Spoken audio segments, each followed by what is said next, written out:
because that countdown video and that little Marvel intro are like years apart.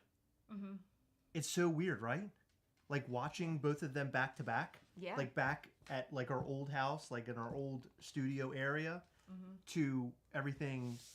Gastlecast Marvel intro is more like today.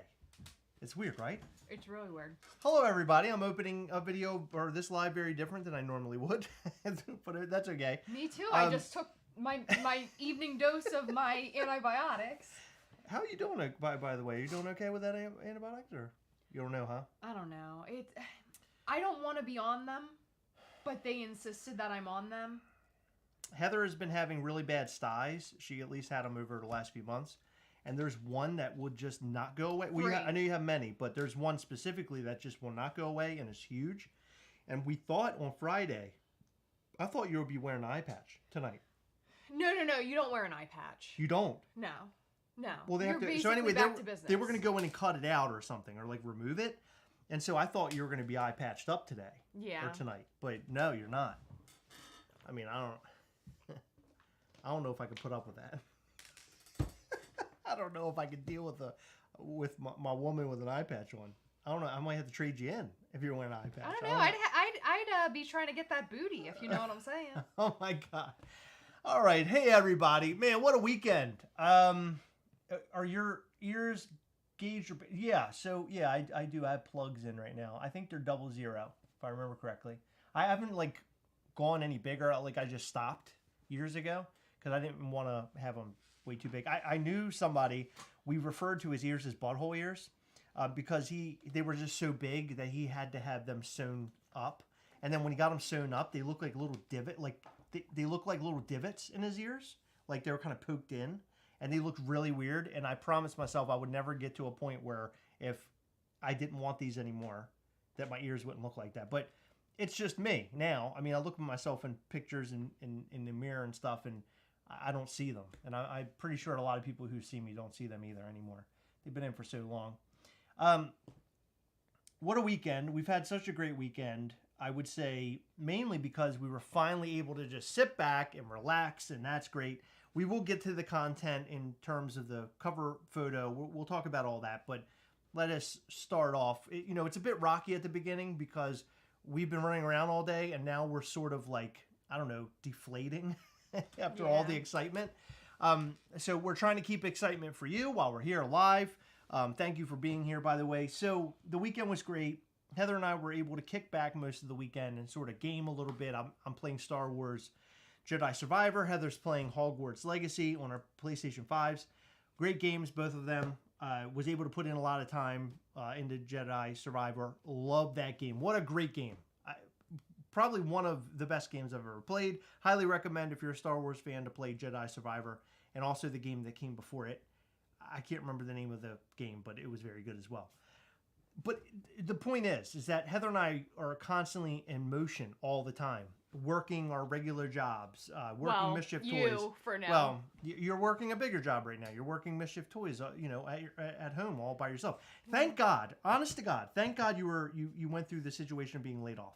I know that doesn't sound right, but if you hadn't been laid off, then you wouldn't have the time to get things going. Well, we would have done things differently. I agree, but I'm just so glad. We would have done the drop a week later. We would have prepared everything over the last weekend, dropped it this week, and got them out after work. So, but it did work out very well. Yeah. Before we go any further, Jen, I don't know if you're watching, Gen C, she just applied to be in the Mischief Toys group earlier this afternoon. Okay. Sorry to put you on blast, but she said she's a member of the Gastlecast Patreon, thank you, and she's followed and watched us on YouTube for 6 months. She's recently purchased her 4th Ghastly, and not to mention, she's a big fan of you and I, and she admires us as people. Wow. And I that's just incredible. want to say that's like so sweet. That's a tall drink to take in right now. That's a lot. To hear somebody say that. Yeah, so I appreciate that. Thank you, Jen. That is like the sweetest thing. Yeah. And I just want to say that I admire you because you have really bad taste in who you admire. No, I'm just kidding. That seriously, that is like so Right. sweet. Thank you. So Most people who answer the questions, they're like, we heard of you through Instagram or through my friend or through Gastlecast, but we're talking about that Mischief was- Toys. yeah, the Yeah. Mischief Toys. So I just, it's rare that we see things that elaborate, and I just want to say that was really sweet. Yeah, thank you so much. We do put a lot of work and effort into all the things that we do, and it's nice to see that people can see that. I don't necessarily, I'm not looking for a pat on the back, and I'm not looking, right, I'm not looking for a pat on the back. I'm not looking for people to gush, but it's always nice when somebody says, hey man, your content, your toys, they do something for me. They make my life better. They make my life more tolerable. To hear that, it's really great, and I just want to say thank you for all of those folks out there who say things like that to us, sometimes directly, sometimes indirectly. We just appreciate you. Someone messaged us. They had a really bad situation happen at their house. Like something crazy went on. I think they had mentioned, God, I can't remember it. I think it was a flood or they're having remodeling done or something. Those are two completely different things, or those could be two things that are linked.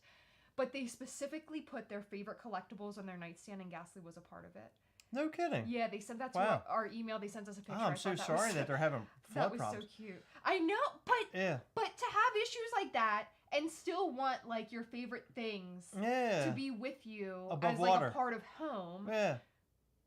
But Ghastly's we're a part of one it. of those That's things. unbelievable. That was so cool. Yeah, sure. So Brad Landis left an interesting comment. He said, "You two have your own PS5, so you don't have to wait to play."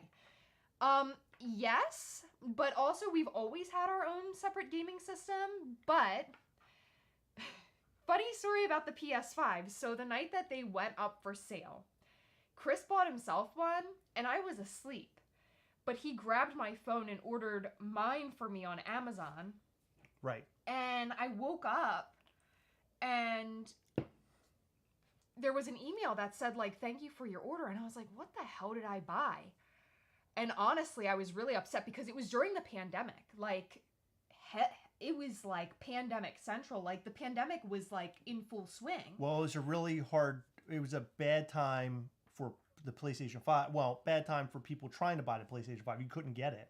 And it just so happened to pop up on Amazon overnight. Not only that, but it was horrible because, like, I wasn't working and we didn't know, like, where you would be. Right. You know what I mean? Mm-hmm. And the fact that we were spending money on PlayStations, I was know. like, thank goodness he got one, but at the same time, like, You're very mad at me. you. Yeah, because, right.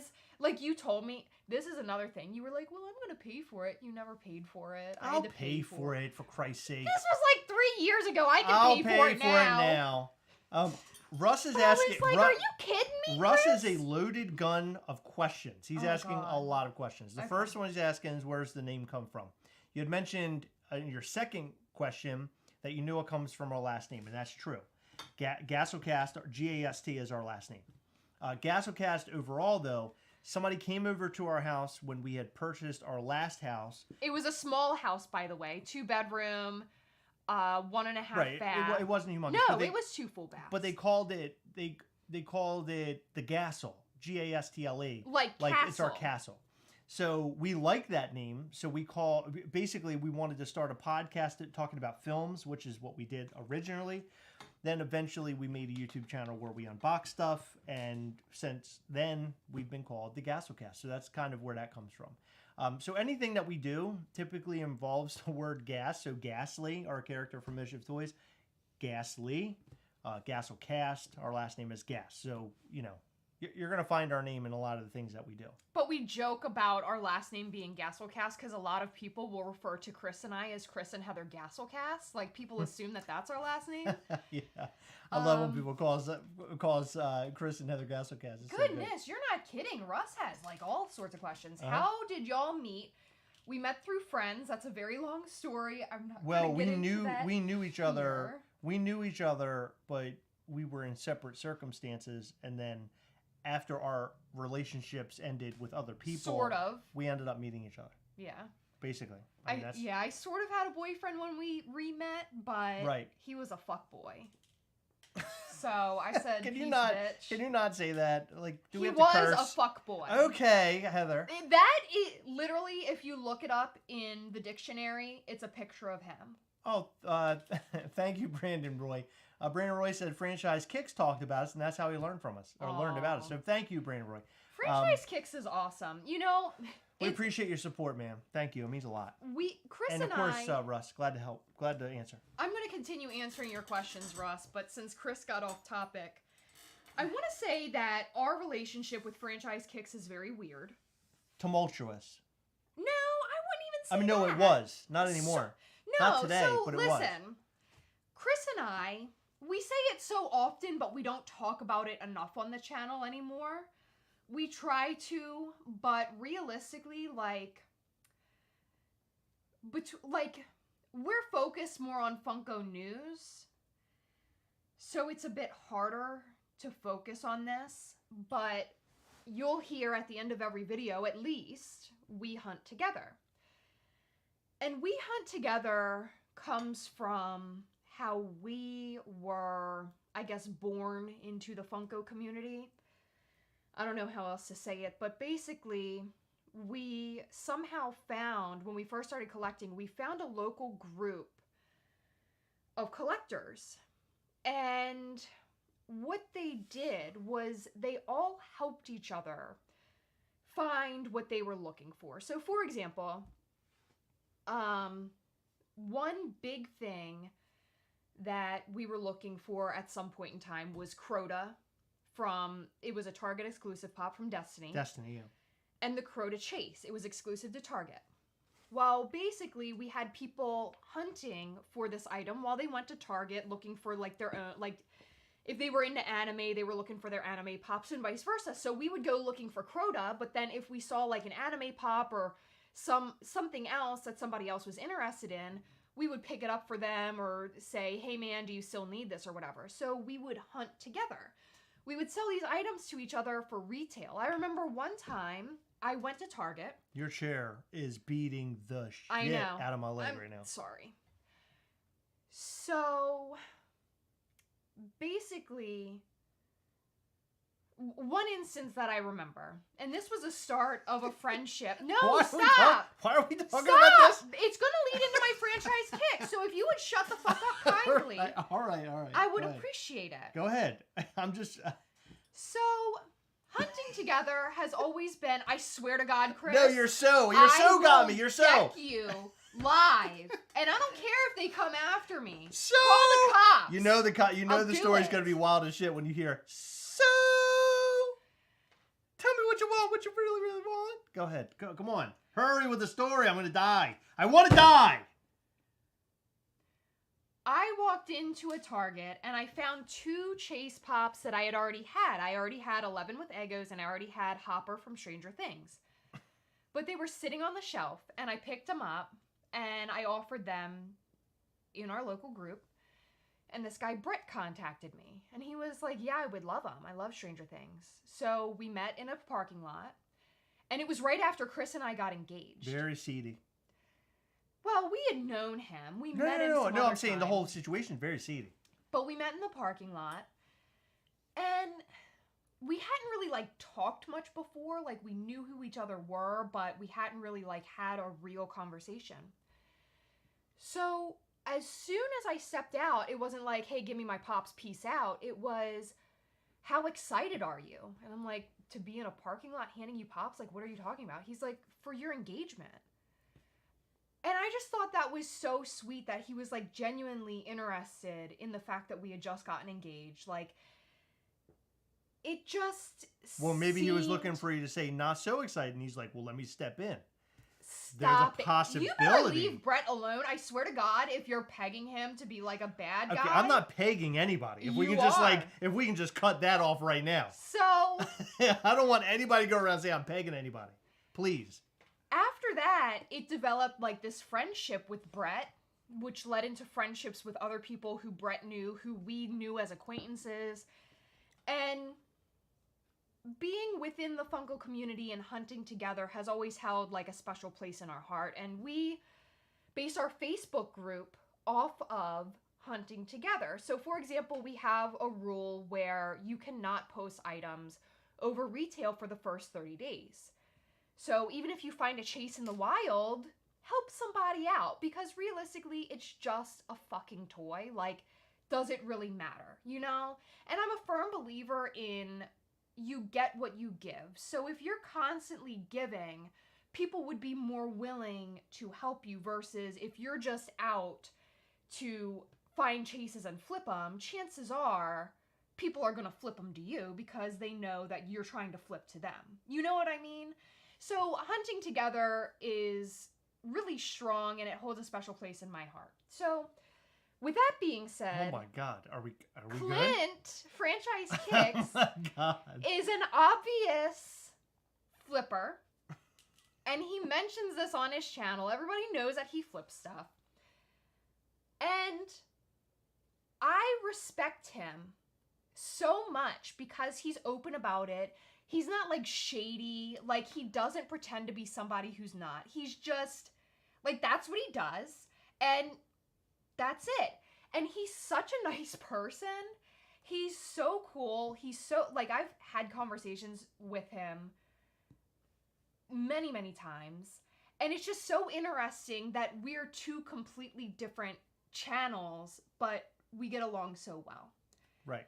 But yeah, I just wanted to talk about We Hunt Together and That's what it really means sweet, to me, Heather. and the I'm fact glad you're that, able to tell that story. and the fact, yeah, no thanks to you, and the fact that I didn't think it was ever going to end, to be honest with you. I thought we were we're gonna be here so for a while. different from Clint, and it's so interesting that people have found us because of him, us or Mischief Toys because of him. Right. I just think it's cool. Like, it's really cool It is that cool. we're so Sure. different. Yeah. So Russ, one of your no. questions. We're not moving on to another Russ question, right? Because if we got to get a story like that again. How long have we been together? We are coming up on 9 years. We've been married. We just passed our 4-year wedding anniversary. We did. Franchise Kicks. When do we get a Bruce Lee inspired Ghastly figure? Good question. I was gonna get on you, Mr. Yak, for spelling Ghastly's name wrong, but I see what you did there, and now I feel stupid that I didn't see it at first. Gast Lee. Nah, Like that's pretty Bruce good. Lee? Oh, I like that.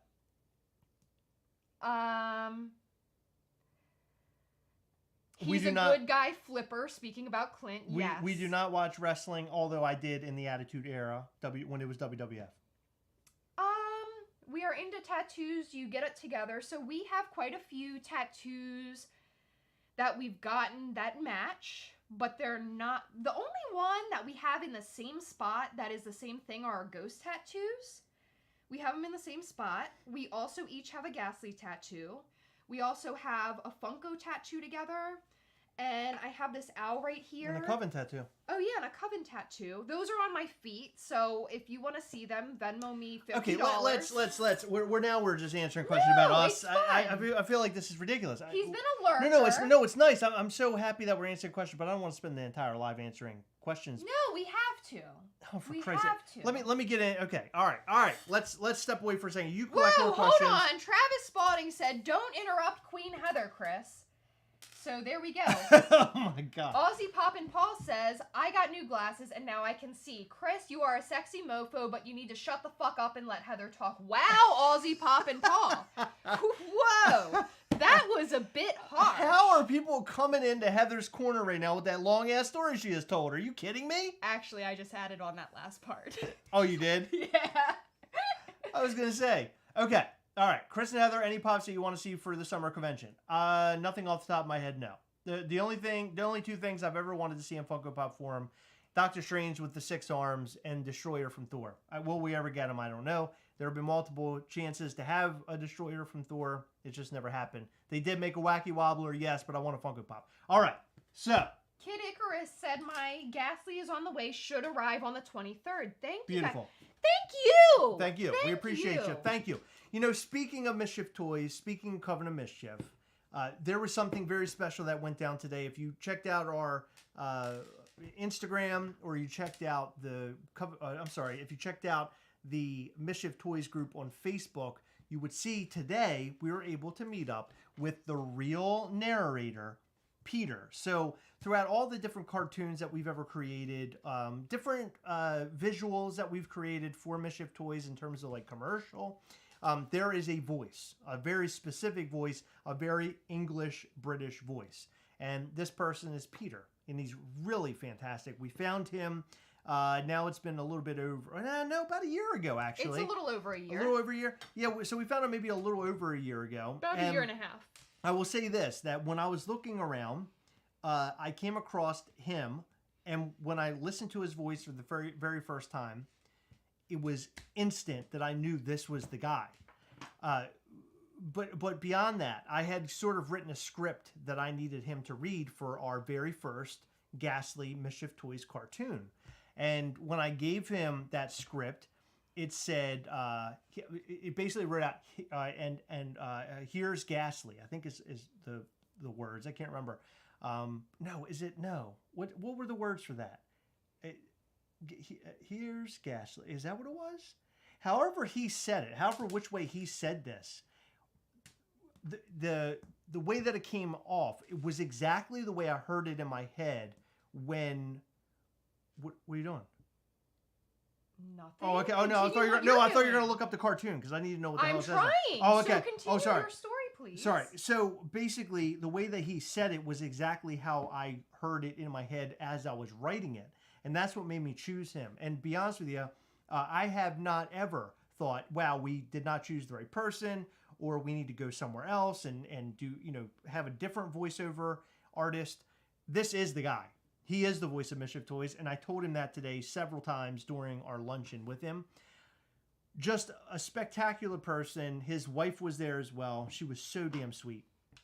Oh, okay. So Heather's going to watch the cartoon, so I know exactly how it was said, because I don't freaking remember. Hold on. Okay, it comes pretty quickly, giggity. Coming soon from Mischief Toys. That's his voice right there. About to witness the emergence of a mischievous little creature. He is clawing and scraping his way out of the unpleasant depths of the netherworld in search of a new beginning. This is That's it. Ghastly. This Direct sunlight. This is Ghastly. Ghastly. The way that he said that was like spot on, and I knew that is what we needed for Mischief Toys. That's what we needed for Ghastly, because in reality, Ghastly, in my opinion, shouldn't have a voice. Instead, there is a narration over him, right? So it talks about Ghastly's climbing up a mountain. Ghastly's jumping around and dancing. So that's sort of the trajectory. I don't know if Ghastly will ever have a voice or will come up with something, but possibly. But I think that having him as a narrator is fantastic. So with that, we posted the photo today of us and him. He was so sweet. Well, I did want to show this. So this is a very special little, you know what? Did you send it to me? Yeah, you sent it to me. Yeah. So I made a little video of him. You know what? I'm gonna upload this real quick because We'll do that, but let's talk about what's coming this week. I want you to go ahead and talk about that while I work on this, please. Okay, so something very... Do you have that other one lying around here somewhere, or just the one next to you? Just the one next to me. So, in case you didn't know, when we opened the Coven of Mischief the first time, it was to people who had been previously initiated, and to become initiated, you had to purchase the initiation Ghastly.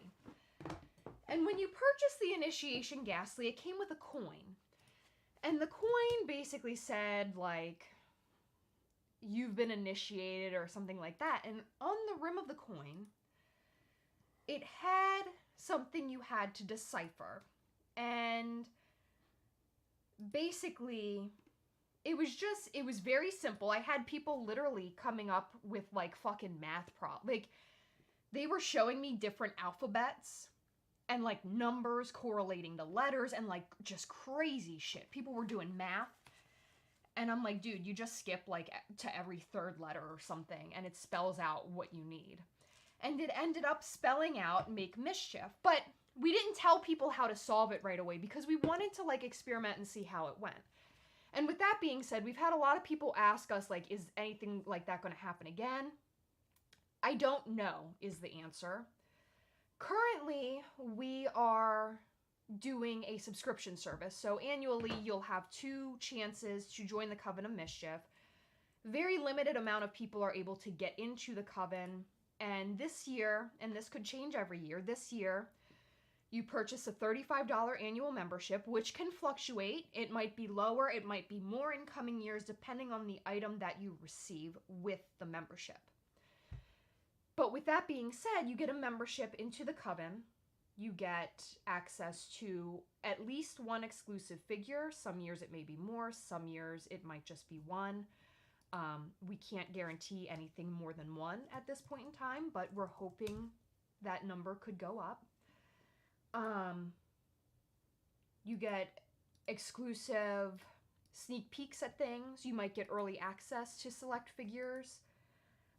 There's all sorts of things that can come within the Coven, and some things we may not have even advertised.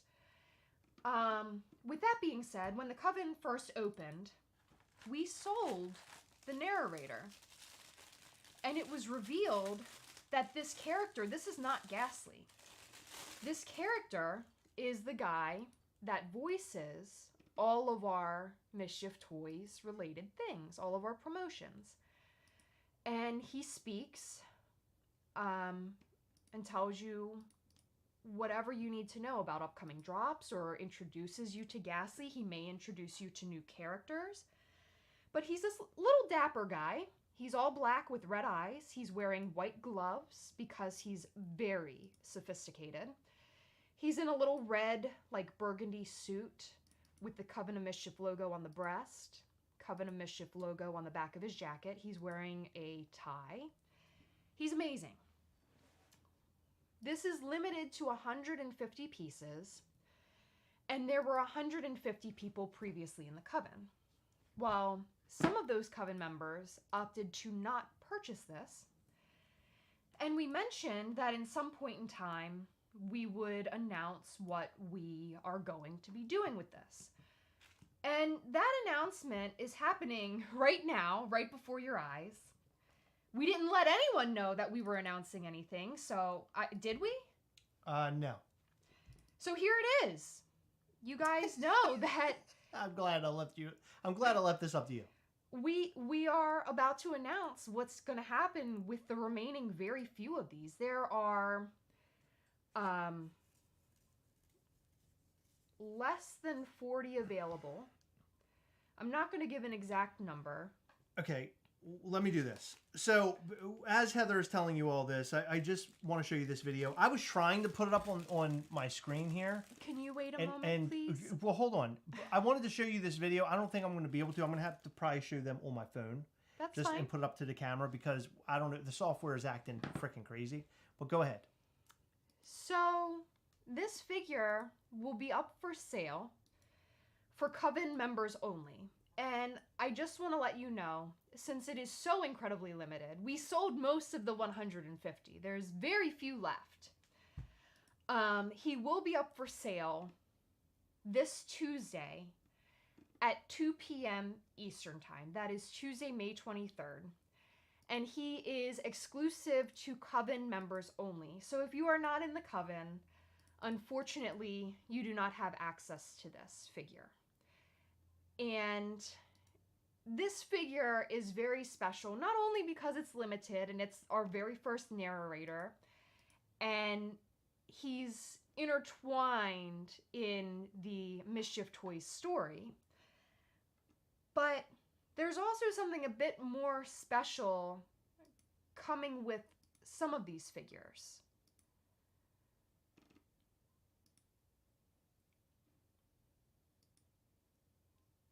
What's going on here? Are you going to show the video? I'm working on it. Go ahead. Are you still I'm doing done. it? Oh, you're good? Yeah. Okay, cool. So, all right. I'm sorry it's taking so long, guys. I'm trying to put this together, and I'm hoping this works. I don't know if it will. I'm going to try my best here to get this going. It's being a real pain in the butt. I don't know if it's going to do what I want it to do. So let me try this. This is... Let's see what happens. We got a process here. Okay. All right. Are we ready? All right, go ahead. We're signing The voice of Mischief Toys. Signing away. Signing away my future. All right, so that was our friend Peter. As you can see, he was signing one of the Gastleys, the Narrator Gastleys. We have signed it. Peter has signed it, and he wrote "Make Mischief" On very few of them. Yeah, on very few of them does it say "Make Mischief." I'm sorry if it was too loud. I see people are screaming. I'm sorry. I was trying to work on the levels for audio, but it didn't work. And I would like to note that some of what we are putting up is going to be the unclaimed Gastleys, the unclaimed Narrators. The ones that are signed are artist proofs. So if you are one of the lucky few to receive an artist proof, it is coming signed by Chris, myself, and by Peter. And if you're extra lucky, I think on four of them.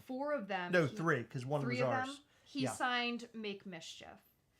So if you are a part of the Coven, Tuesday is a very special day. Holy shit.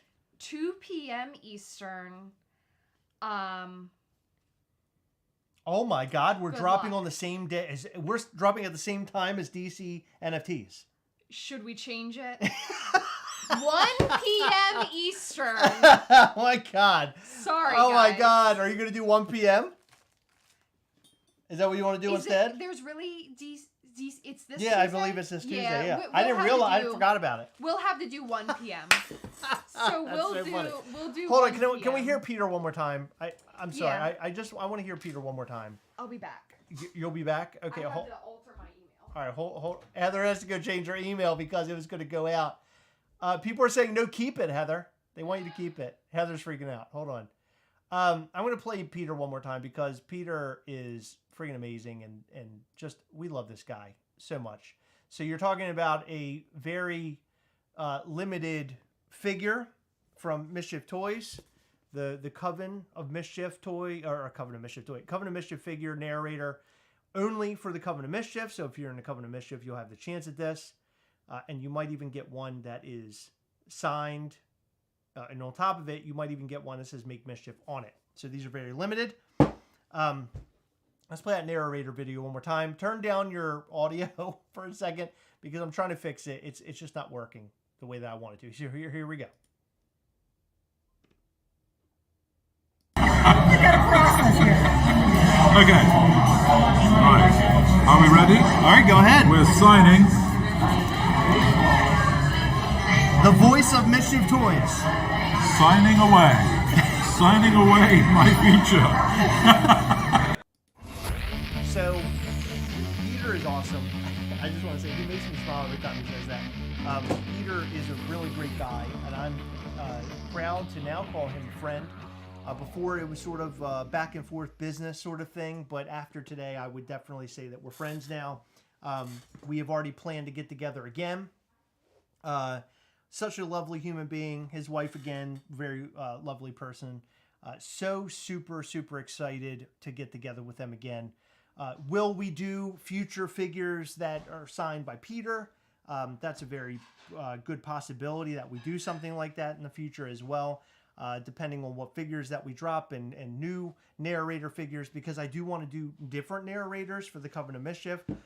We have this guy, maybe another one, maybe different color outfit on, just all sorts of cool stuff. So we'll have more information about that soon. Yes, so this is for current Coven members. Okay, so current Coven members, you guys will have the opportunity to buy one of these. If you already have one and you were in the Coven before, you can buy a second one if you want to. We're not going to limit anybody. You will have the opportunity to do it. But they are limited to one per person. Heather's yelling from the other room. They're limited to one per person. Heather, question for you. How much are these going to cost? We're being asked. Up here comes Heather. Oh, Heather's coming in with a very... Yeah. Yeah. Yep. The first one. Okay. Yep. So we're going to do this one. This figure will be $75. It's a very limited figure. Of course, there were only 150 of these made.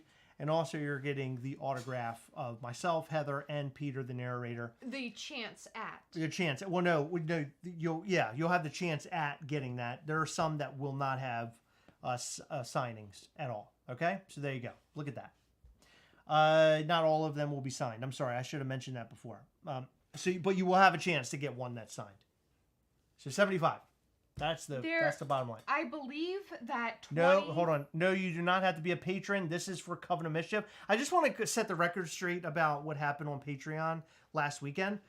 I want to make this as clear as I possibly can for everybody so everybody understands what the heck is going on. Patreon was started over a year ago now, and we went on Patreon not only to build Gastlecast, but also to build Mischief Toys. And it's helped us elevate Mischief Toys at the level that it is today. So now that we're doing that, now that we're kind of where we are, we wanted to kind of give back to our patrons. So last weekend, we did a patron-only common Ghastly signed variant. And so we'll do more of that kind of a thing in the future with drops like these. For Coven members as well. So don't feel like if you're in the Coven, you got gypped or whatever. That is not the case here. There are often times where we want to give back to patrons if we can, because they helped us get to the level of where we are today. So, yes, and we really, aside from early looks at things, Patreon hasn't really gotten a perk since we dropped the Initiation Ghastly. They got early access.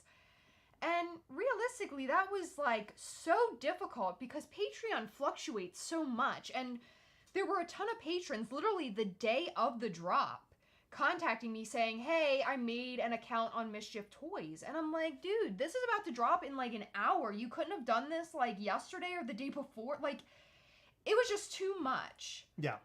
So in terms of Patreon, we plan on doing future Mischief Toys related things. I don't know what those things are going to be. I don't know at what level those things will be. More like signed commons. I don't know if we'll ever do that again.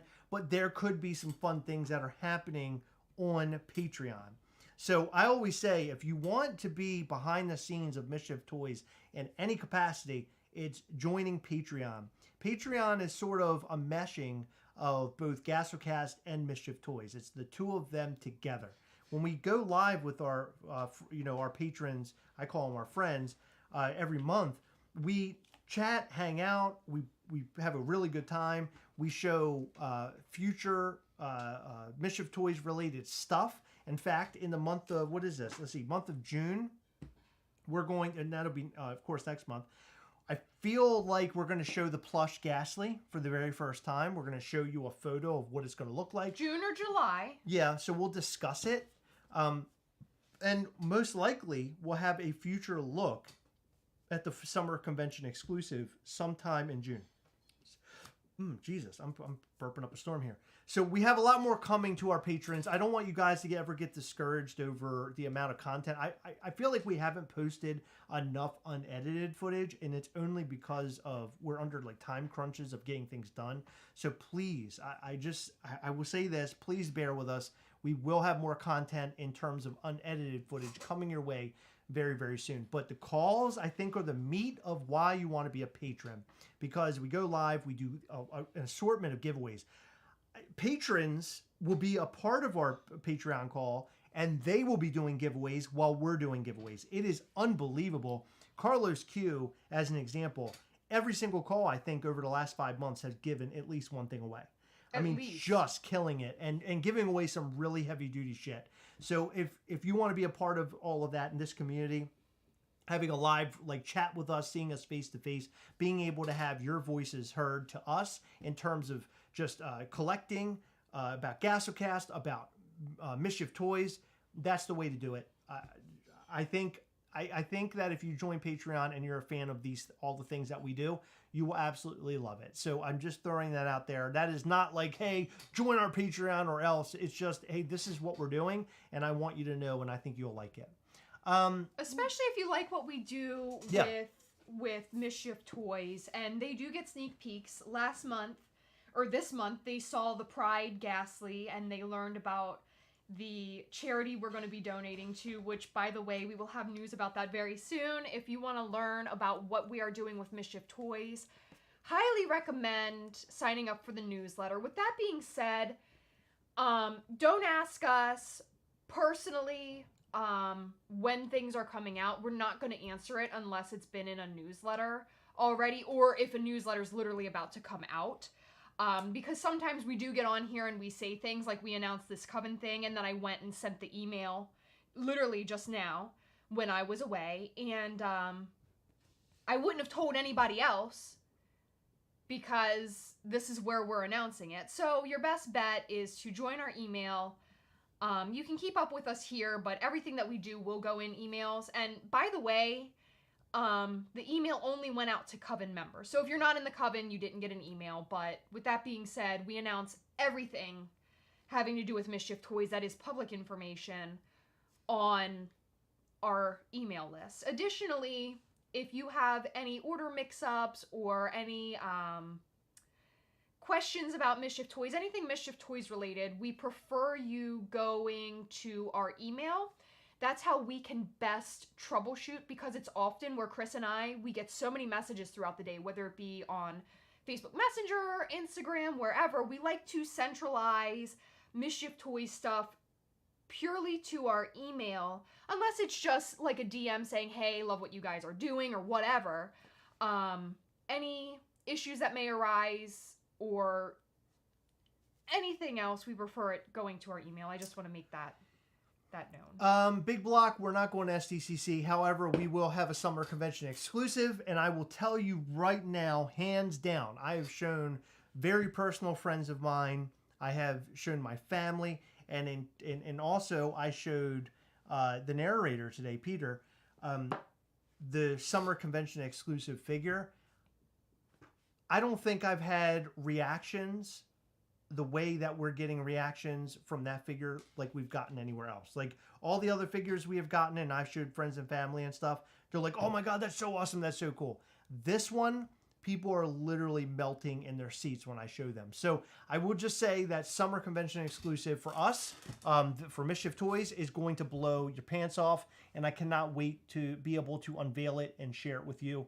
We actually have a friend who is working on somewhat of a commercial.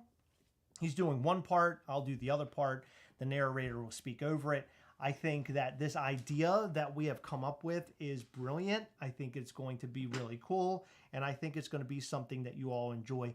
I always would like to throw, not always, but I just want to throw this out there. You know, you guys are, viewers of ours. You love Mischief Toys. You collect Ghastly. Some of you. You love watching the channel. In any case that you possibly can, we have 145 people here. One, like the video, like this live, because that helps us really, really in a big way. But also share Mischief Toys, like on Instagram or your Facebooks or just wherever, or even in person with a friend.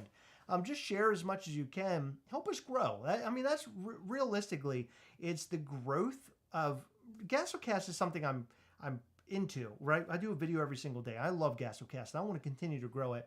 But I am more focused on Mischief Toys than ever. Growing this toy business is such a big deal to me. It means a lot to me. And I know that as we move forward, we're just doing bigger and better things. I have so much that we're going to share with you very soon. You guys are really going to like what we're doing. I will say that. But you guys sharing it will just help get the word out there a little bit more. And that is more helpful than anything. That's just as helpful, if not more helpful, than buying the figures. It really is. I've seen insane growth with Mischief Toys, just our Instagram account over the last 2 months. We've grown hundreds of followers, and we've done this all organically. We've done it through the Gastlecast and through you guys posting pictures of what we do. We actually had someone post their collection of Ghastlies. Someone who has become, I would say, a pretty close friend of ours, who is I'd consider this person a business connection, but more importantly, he is a friend. And he shared his collection of Ghastlies, and I believe they are the director of sales for a very large Comic-Con contacted us wanting us there. Yeah. I mean, that's how powerful just a simple photograph can be and a tag on social media. So we love when you guys take artsy pictures. We love when you just take a picture, or, you know, I just got this new Ghastly, look at it, I love it. Whatever it may be, it helps us more than you know. And not only that, but I mean, you look really fucking cool when you post pictures of your cool shit you collect, right? I'm getting a lot of questions from people right now, directly messaging us on Instagram and stuff. I want to make it clear that if you purchased a Ghastly, the Narrator Ghastly in the past, and you were a Coven member and you want to buy another one for a chance at an autograph, you can do that. Okay, I'm telling you, you can. We do not have a list of people where we're basically gonna, you know, cancel the orders. It's nothing like that. But you can't order doubles. You can only order one per household. That's our only rule. So, with that being said, I would like to make a request, and this isn't, I can't enforce this, but I know how important getting these limited figures are to people. And if you do receive, you get lucky enough to get a second one for a chance at the signatures, because they're... By the way, this is mine. I just want to be very careful with what we're doing. I don't want anybody thinking they're getting this one because it's mine. Okay, I just want to be clear about that. This is very special. We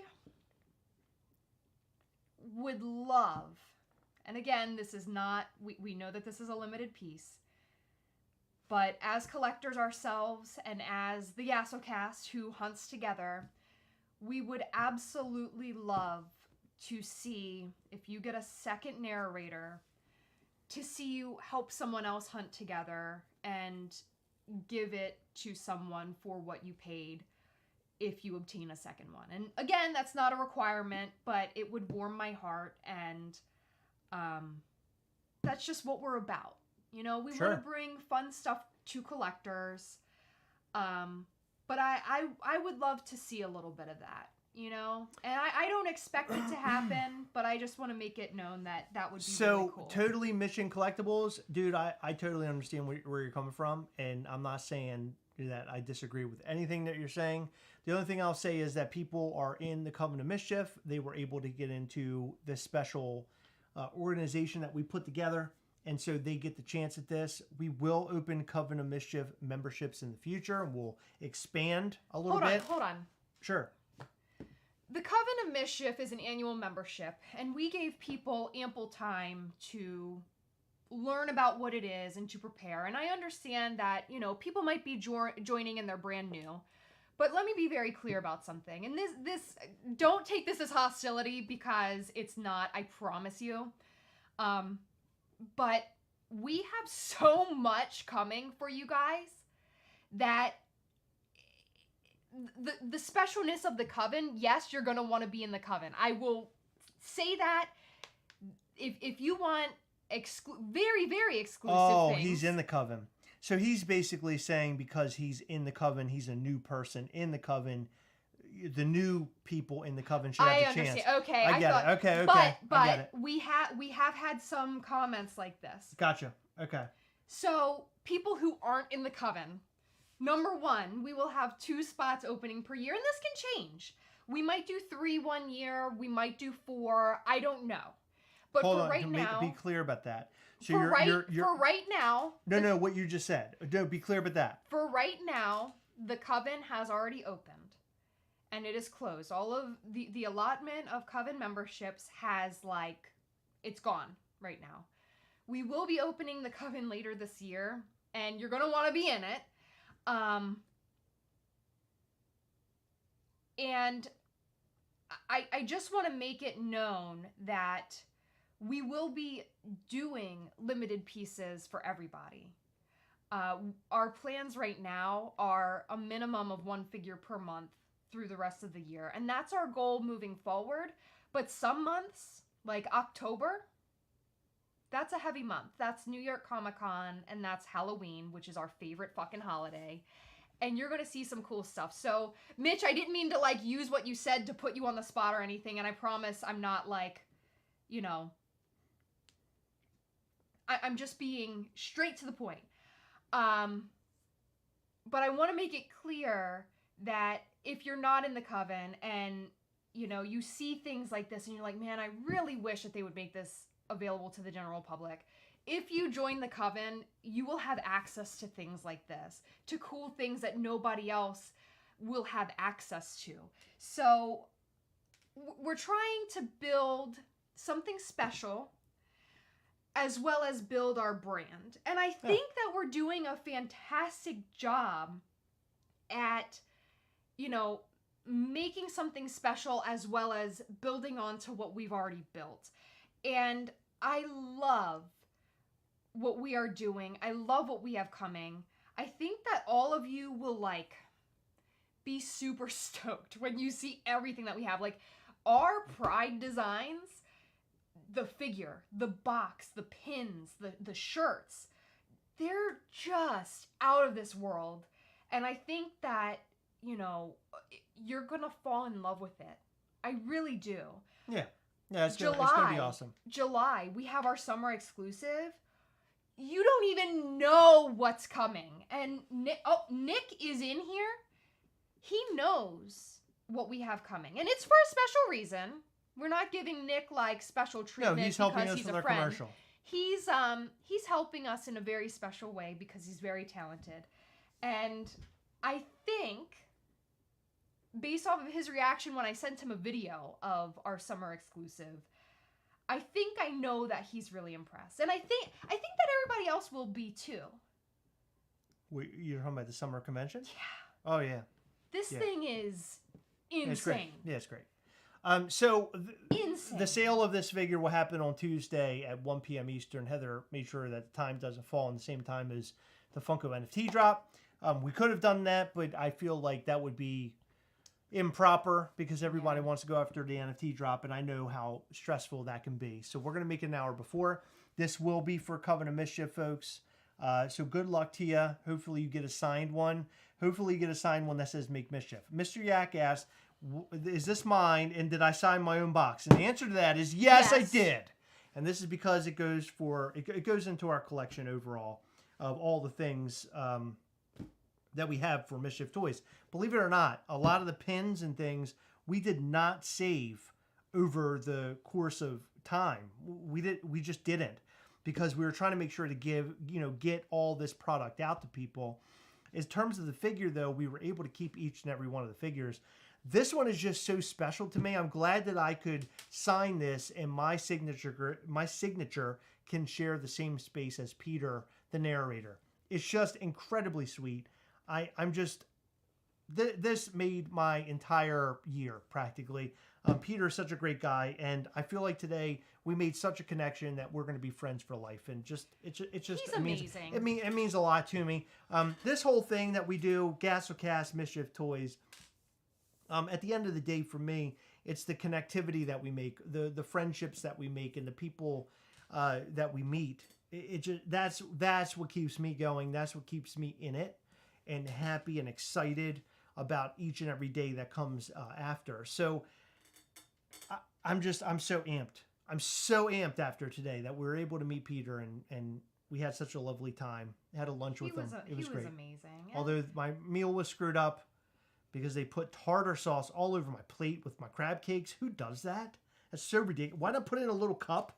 Don't you put it in a little cup? Why would you put it on the plate? It's crazy. Who's eating tartar sauce with crab cakes in Maryland? Who's doing that for real? Are there people out there doing this? Yes. That's insanity. Where? This is the Everywhere? first time I've ever seen that. I'm honest with you. Over all the years I've gone out for crab cakes, I've never had them give me tartar sauce. Really? No. No, neither of you. We've been to restaurants together. When did they give us tartar sauce? It's insanity. Anyway, they ruined my meal. I had to send it back. Then they sent it back to me with my crab cake drenched in the tartar sauce. Sons of bitches. Can't believe it. People are asking about this narrator. It is the red jacketed narrator. It's the same narrator we put out before. The only difference is in this sale, you have a chance of getting a signed one. A very slim chance. So roughly 20% of the figures that we put up will be signed. It is a very slim chance. Additionally... No, I'm not sure it was tartar sauce. No, I'm not sure. You made a very good point. I'd like to repeat again because some of you may have just joined. Oh my God. This piece is limited to 150 figures. We had 150 people in the Coven when we released this. 150 people did not purchase this. Right. We had a very small amount left over, way less than half, way less than a third. It's very few pieces. And I need to make that very clear because, I mean, we put up a very low number of early access Toxic Ghastly figures, and they went like this. The number of these is like far lower than that. I mean, I cannot stress enough, there are very few. So with that being said, if you are in the Coven of Mischief, you do have a chance at getting a narrator. Right. You have an even smaller chance at getting a signed narrator. So be on the website. It launches at 1 p.m. Eastern this Tuesday, May 23rd. And it will go very fast. And I can confidently say that because there are so few figures. And that's it. That's it. One per person. Are we going to be at Awesome Con? Yes, we will be at Awesome Con, James. We should be. We actually have influencer badges, which is the first time for us. We put in for them and we got them, so that was super exciting. Yeah, normally they say, "Hey, you're not big enough." They tell us we're a piece of shit, but this time we got it, so I'm super excited about that. So we will be there for the most part. I'm really excited about New York Comic Con, although we have not received any word that we have a table there. We have been asking since before Christmas time. I think that the question we get asked the most is, will we be at New York Comic Con? For San Diego Comic Con, no, we will not be there. We will have a summer convention exclusive. New York Comic Con, on the other hand, yes, we want to go. Yes, we want a table. Yes, we have exclusives set up for it already. Will we be there? We do not know, because New York Comic Con and Repop will not get back to us and let us know. And it is the most frustrating part about owning and running this business is the conventions not getting back to us in time. San Diego Comic Con, though, they got to us instantly. We heard from them like over, what was it, Christmas time? It was December. And yeah. The con is in July. Awesome Con is at Washington, D.C. By the way, we're ordering... Did we already order the pins for Coven stuff? The special items I wanted to order?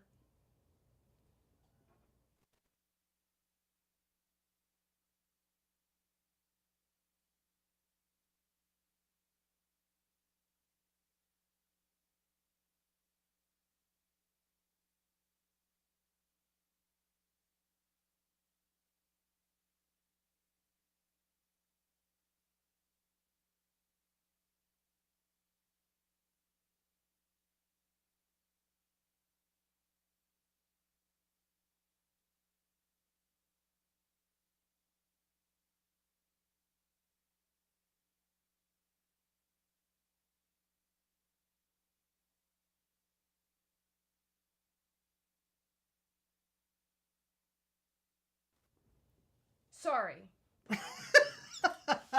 Spousal dispute. There was no spousal dispute. You're just spitting off all this shit that I know that I'm fine with whatever we do. I'm happy with our ideas that we come up with. So we will have items that we do end up giving away to people who have the Coven coins. So we're trying to come up with that whole thing. Why are you covering your mouth? That's what I see. I cover my mouth like this. I was doing that. They have no idea what I was saying. They're lip reading. No, Tell me what I said. You won't. See, it's a good thing that I can read lips. See, a lot of people are saying But that. they can't. They can, I think. Okay. Well, whatever. I'm calling your bluff, bitch. We're not doing. I just called somebody a Hey, bitch. come on. Was that rude? We're not doing any. I We're love not. you. We're not doing anything at Awesome Con. We're virtually going there as influencers, if you want to call it that. We'll walk around with cameras and videotape stuff and create content based off of it. We're not doing anything specific to Mischief Toys. I will carry around items and give stuff away possibly. I could come up with some fun event sort of stuff as we walk around. I don't know. I haven't really thought that far ahead. But I know Awesome Con will be here in a couple months. So with that, I would love to do something special for Awesome Con, but I don't know if we have enough time for that. Brian Barrick says, Heather, and I quote, Chris, you are right. I never said that. She's never said that ever. And you said we couldn't read lips. Heather's full of sass today. Are you out of your mind? Heather's full of sass every single day. She yells at me every single day. I'm full of sass and I'm full of ass. No, you're not. I don't think so. Ew, don't do that. That's gross. Don't do that. So it's a chair twerk. The topic we were supposed to cover in this video. Why do you keep doing that? I had a rash this morning, and I want to make sure I don't have it This again. is like this third or fourth time you've done it. I had a weird rash, and I'm just monitoring it. Is that okay? Let me take a look. I don't have it. I don't even know. I don't want people to like see Your me. pants are unzipped. What are you doing? Because I'm fucking fat when I sit, okay? My stomach gets bigger. It's uncomfortable. I'm wearing jeans, bro. Okay, but you don't see me unzipping my pants, so I'm fat. That's because you don't have an ass. So I do have. where your ass should be is up here, and you got plenty of room. You are totally fucked up. No, for saying I'm that. not. Okay, so let's talk about what You this. look good, babe. No, I don't. I look horrible. I look like I'm about to burst. So, the conversation that we were supposed to be having during this live, Funko mystery boxes. Funko making us buy all their stuff, all their trash. Heather, what, in your opinion, can make these mystery boxes better? That's what I want to know.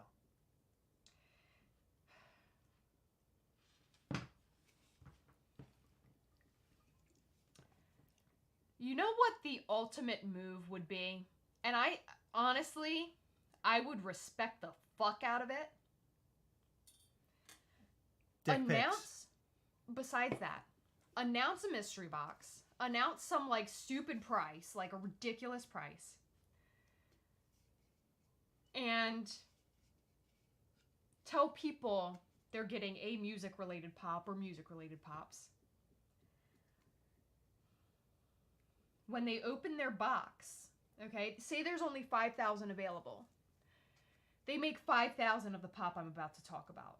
And nobody knows that there's a 5,000 piece pop. They don't make this general public information. The music box we're talking about that we've already seen contents, but you're saying for a future box. If they do a music box, or any box really. Okay. They put a special item in there. They don't announce the special item. So Funko fans get it, right? And so we're not disappointed for getting their fucking trash that can't sell on their website. Glenn Tavener said I have a frass, not an ass. A front butt. So we're not disappointed in only getting trash that they don't want, right? Because realistically, with the biggie box, what's going to happen is, yes, it might have a 65 value PPG on it right now, but that's going to go down because they're releasing these mystery boxes, so more biggies are out in the world, right?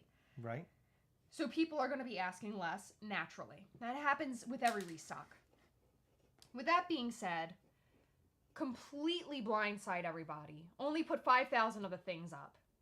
Make a LE 5,000, but make it Rick Astley. So it's like their own version of a Rickroll. Oh my God. I know. Oh my God. Fucking brilliant. I often wonder, you know, and I'm being serious, okay? So please hear me out before you interrupt, because I'm pretty good at doing that. You are, I'm not. That's what I'm saying, because you're going to interrupt me. It's interesting or shocking that you and I aren't running Funko. Because I feel like if you and I got into Like maybe not the money of it, but the idea. As my grandfather would say, ideas. My grandmother says it like that too. Yeah, well, they're both from Baltimore. If I had an idea, if we went in there with our ideas, we would kill it. I mean, and I think that's why Mischief Toys works, because we have good ideas. And I think that's why we're going to try. I think in the end of all this, like we're talking about this in such a small sense, right? I'm getting off on a tangent. But we're doing this Coven of Mischief thing. We got this Mischief Toys thing going. I feel like we're going to eventually, like in the next 5 years, things are going to get really crazy.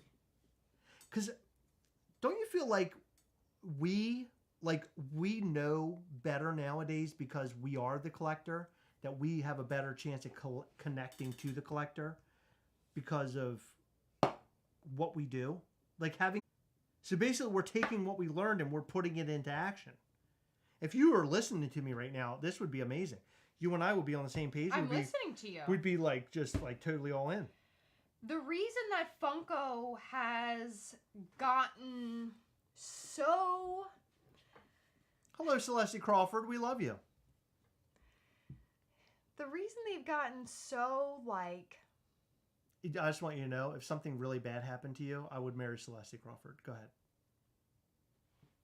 That's who I would take an airplane. I'd fly right out there. She would take care of you. You know, I don't say this about many people. I know a lot of people. A lot of them. Very talented in very many ways. So you're talking about me? Celeste. Oh. But just by knowing who Celeste is, and by talking to her on our Patreon calls, and we'll message occasionally here and there, she seems like the person who falls asleep at every move. Not only that, which is why she would be perfect for you. Oh my God, I like to fall asleep too. You love a woman who falls asleep for some reason. I do really that all the time. I do it all the time. But Celeste looks like she can bake a good cookie. I just feel like she knows all the best recipes. I don't know if you're saying something nice about her or bad about her. I am. No, she bakes a nice cookie. What's that supposed to mean? She looks like they're not too soft. They're not too crunchy. Whatever kind of cookie you're feeling, I feel like she would be able to make it. And I don't know why I get that feeling. I really don't. She just seems very motherly, and she's very sweet. And I feel like... What if Celeste right now is looking for a man? You're going to come up here and say she's motherly. Celeste Crawford's hot. I know she is. She's hot as fuck, Heather. How dare you? What's wrong with you? I know she is, but the good word on the streets is she's hot. I'm not saying she's not. She's a MILF, obviously. Okay. I mean, motherly, MILF, mother, I'd like to fill in the blank. No, really, what does the F mean? Fill in the blank for real? Book. Oh, okay. Getting a little spicy on me, but that's all right. She's a very caring person. And I love caring. You know what caring means, Heather? It means they know how to work that mouth. You know what I mean? Stop it. No, I'm just saying that's what it means. Stop it. You're very caring. I feel like... Didn't miss a beat. She would... Bake cookies. Not just bake cookies, but bake them with love. Okay. Because she's just so sweet. I feel like very sweet people who seem giving, caring, have all those attributes. Giving and caring are the two things I look for in a woman. I feel like that goes hand in hand. And big glasses. I look for that too. In making love-filled foods. I really do. It's such a compliment to be told that, you make something good. And somebody, my grandmother, for example, my God, no, let's not put your grandmother in this. Listen. No, let's leave her out. What are we doing? No, stop it. Okay, all right. I'm very uncomfortable. It is such a huge compliment to be told that, you look someone looks forward to you making something for them because you're so good at it. And that would be, such a big compliment if, you would just be if I brought you cookies out of the oven and you were like, Heather, I've been waiting for you to make more of these because I just love the way that you make them. You make them perfectly. That's such a big compliment to me. I don't know. I just feel like Your cookies are horrible. I don't know if I can say that about you. I know you couldn't, but you might be able to say that about Celeste. Oh, Celeste? She's good at everything. I That's know she 100%. is. 100%. Yeah. She's a very, very sweet person, and She is very sweet. I love myself, Celeste Crawford. I associate One of my faves. sweet people with being good at giving things. And I don't know if she... So here's the thing. Some people are really good at making gifts. I don't know if she's artsy like that. Like, I don't know if she's good at, like, making... God, like, we're telling this story. This woman's story is being told right now. I know, and She's I don't just even sitting know. here, and she's looking in awe at her computer that we're saying all these crazy things. She's like wondering, what the fuck are these people talking about? You know, my top 3 favorite people. Who? Okay, Celeste Crawford's one. She is very crafty. Okay, but seriously, am I onto something with the cookie thing? Like, are you good at cookies, or did I just pull that out of my ass? You need to let me know. I'm crafty, but only, like, when I'm inspired. Like, I don't craft on a regular basis, but I craft when I want to give something to somebody. Donald fucking Lomax is also on my list. I know he is. Just so you know. I just want you to be aware of that. Wait, so you're saying that they should do a Rick Astley mystery box? But nobody will know it's a Rick Astley, and nobody will know it's limited to 5,000 pieces or How less. great would that be?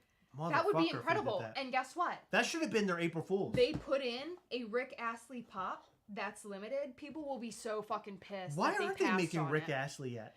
Isn't that don't like know. that would be like a money like You know instant what's money weird maker. about him? You know what's like really weird about him? He talks like this. He looks nothing like he sounds. Nothing. Like, you would imagine him to be like a big, like, burly man. He looks like a fucking middle schooler. You know what's funny about all this? My mom listened to Rick Astley legitimately back when I was a kid. Yeah. And I remember it playing in her car stereo on tape.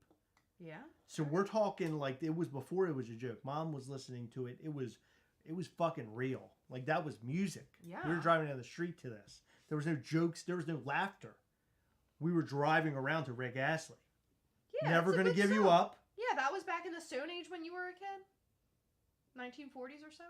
My mom's not gonna be happy with you if she No, hears no, no. that. It's not your mom. I'm What do you mean? calling My old. mom was It's an you. adult when this happened. What are you trying to say? What are you trying to say about my mom, Heather? She's still very young. I'm talking Oh, about you're you. a bullshit artist. I'm talking Yeah, about good you. for you, Heather. You're not gonna win this one. The cookie thing is 50-50. Of course it is.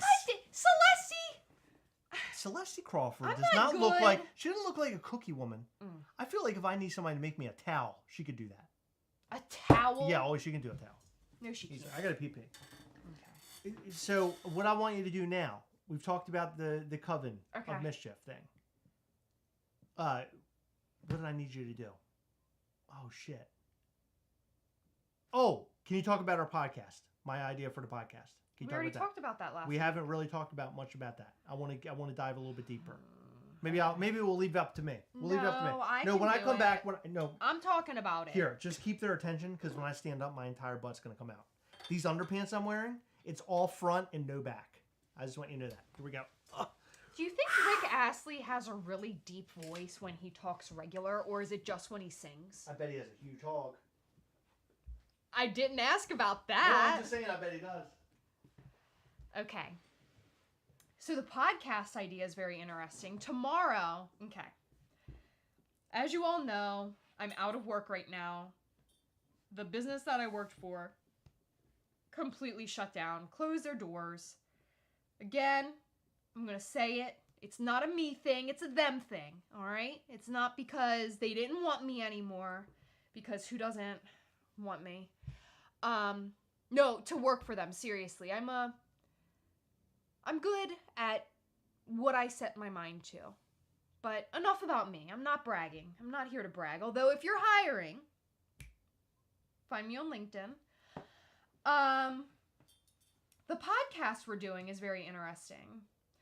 So we are going to start a podcast. Not right now. We'd like to get a few recorded, like, before we put these out. Talking about Mischief Toys, how we got our start, the trials and tribulations of Mischief Toys, some things we've gone through, and we'll call it something along the lines of making mischief with Mischief Toys, or make mischief with Mischief Toys, something like that. Similar to our documentary title, our catchphrase is becoming Make Mischief, as you all know. Can I move to California? No, unfortunately, but thank you, Wayne. I could remotely work. But I told them that if anyone's hiring, I'm your girl. Okay. Did you talk about the podcast? I did. And I think it's going to be very interesting. So tomorrow, I have to do something for my sister. I have to wait around for a repairman. And you know that they don't say, oh, I'll be there at 9. Them bitches give you a time.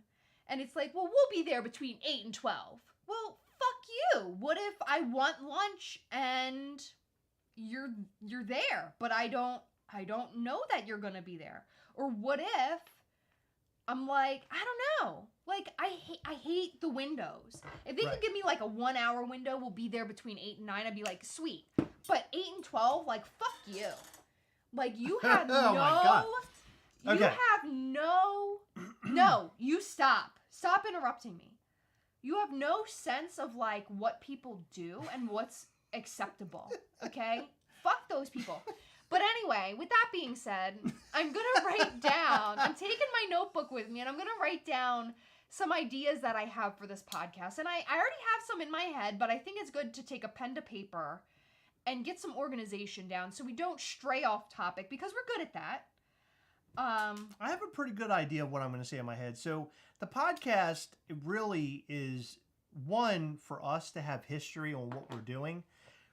I kind of want to discuss the start to finish, or not start to finish, but start until now, sort of evolution of Mischief Toys, Gastlecast and Mischief Toys to some degree, but more Mischief Toys.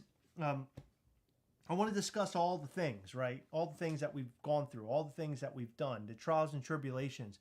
I really want Heather and I to discuss these things, and then also have disagreements in how that played out, and you know, how it really went and what the end result was, you know, so on and so forth. I think it would be a very interesting podcast. And in reality, what I want it to be is to be an inspiration for other people. You know, Heather and I did this from the ground up, and basically blindly, not knowing, you know, where we were going. It was sort of being blindfolded and putting your hand out and looking for, you know, the wall, like kind of figuring out where you are. That's how we played this whole thing. We are not business people. We were not previously like in the drama club in high school. Like, we have no background in being in front of a camera. What do you mean we're not business people? I owned a business for Well, you owned a business, but not like years. this. This is totally different. This is different, Yeah, it's totally but different. I have some business background. But in reality, we're not like business people. We didn't go to school for business. So all the things that we're doing is sort of out of our back pocket. Like, we're doing all of this on our own. The sort of entrepreneur sort of thing. And to me, seeing how far we have come without really knowing anything says a lot about Heather and I as two people who are just really headstrong and wanting to do the thing and get it done. So this is really supposed to be sort of an inspiration on, like, if you want to do something in your life, we're like, hey, we're two idiots from Maryland who were able to put together a YouTube channel and a toy company. And here we are, and we're growing, and these are all the steps that we sort of took to get there. And I think it'll be interesting for the audience, not only interesting for the audience listening, but also interesting for Heather and I to sort of have these discussions and talk about places that we've been, but we don't remember. Like, you may remember some parts, and I may remember some other parts, and we sort of meld them together and sort of make this podcast. I really think that it's like this channel, like these lives that we do, it's all a documentary and watching how this all plays out. In 5 years, you're still a collector, right? You're not out of it. and you're seeing where Mischief Toys is then, and you look back and wow, 5 years ago, I was watching them during a live, and they were talking about putting this podcast together. They put out a signed narrator figure, all these things, and now look at where Mischief Toys is today. Look how huge it is, or where'd they go, right? So for any reason or no reason at all, we just want to, our goal really is to inspire wherever we can. It's a big deal for me. What? Wrong response. So please. What? Wrong response. Right there. Okay. Sorry. Why don't you guys have a YouTube membership? We have a membership through Patreon. Don't go through YouTube with that. So the YouTube thing sort of happened, I think, later on. I don't know. I don't know what happened with the YouTube membership thing, but no interest in it. I think Patreon's a good home for what we do. So if you want to join and to all the different things that we do, go to patreon.com /Gastlecast. Yeah. You want to see a Hall of Mischief tab on the site with photos of all the pins, figures, and merch. Yeah, Nate Dogg, that would be awesome. I'd have to go back and look for all that data. I'm sure we could dig it up for sure.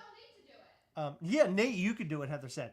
But we actually do have a lot of emails about all of those things. I'm sure we could dig it out and kind of put it on a website somewhere.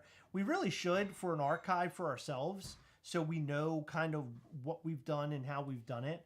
I told Heather it's very important to be able to have kind of capture what our past was and the things that we've done so we can learn from all of that.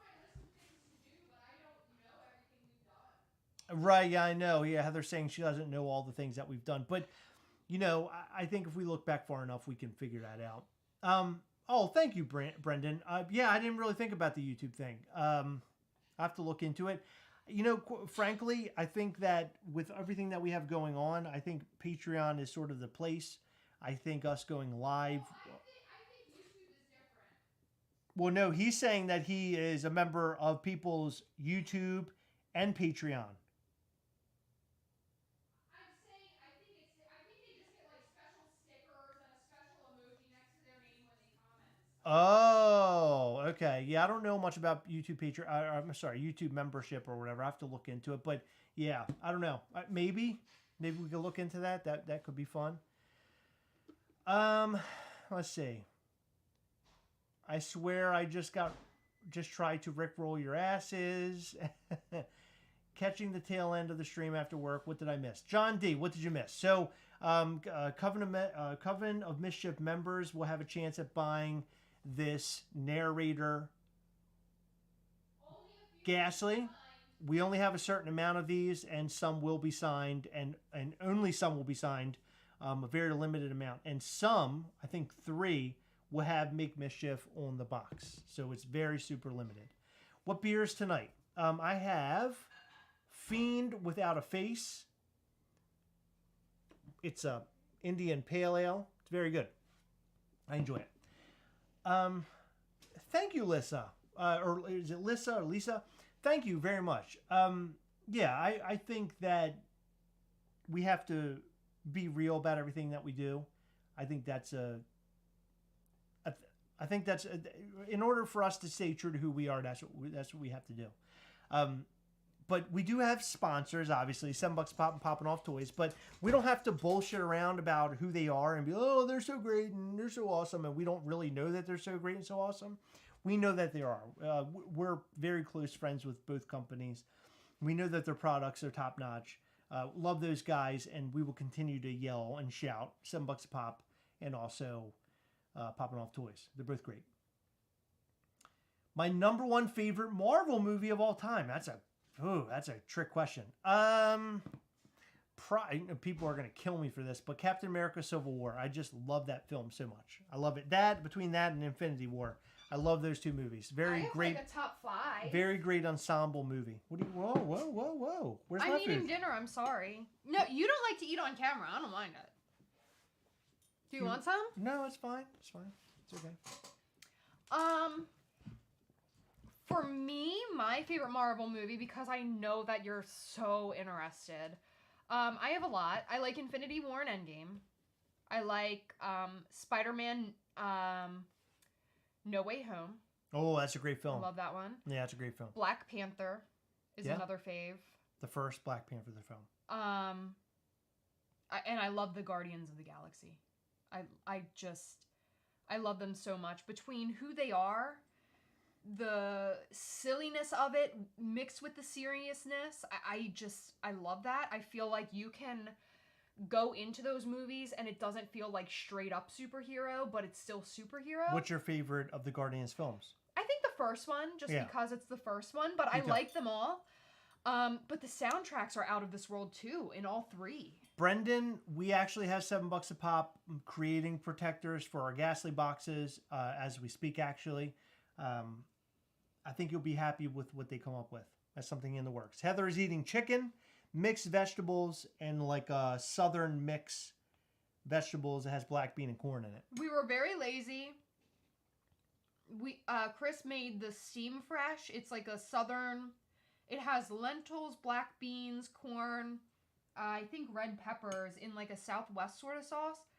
Really good. Highly recommend it. I think it's like their protein pack or something. Okay. And yet just frozen vegetables. We didn't do anything crazy tonight. Max is asking my favorite X-Men character. I would say Gambit or Nightcrawler. I like both of those characters a lot. I think they're great. I love Wolverine's great too, but I like those two characters. Original Ant-Man movie. It was so different from the Ant-Man's great. Oh yeah, Ant-Man's great. I like the newest Ant-Man a lot. I A love lot. A lot of people hated it. love Paul Rudd. Paul Rudd's great. I It's love like- Paul Rudd. Disgusting how much I like them. Hell yeah. Who's the cook? So generally I cook I would say Heather. because Chris is always editing.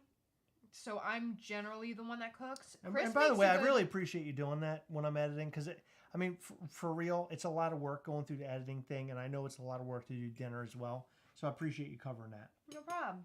Yeah. I feel like a dick. Sometimes we cook together, and I love when we do that because, like, we learn things from each other. Like, he'll cut things a certain way, and it's completely different from, like, how I do it. It's so weird. It's so weird. Like, he cuts peppers one way, and I cut them a completely different way. It's fucking weird. Favorite hot toy that I own?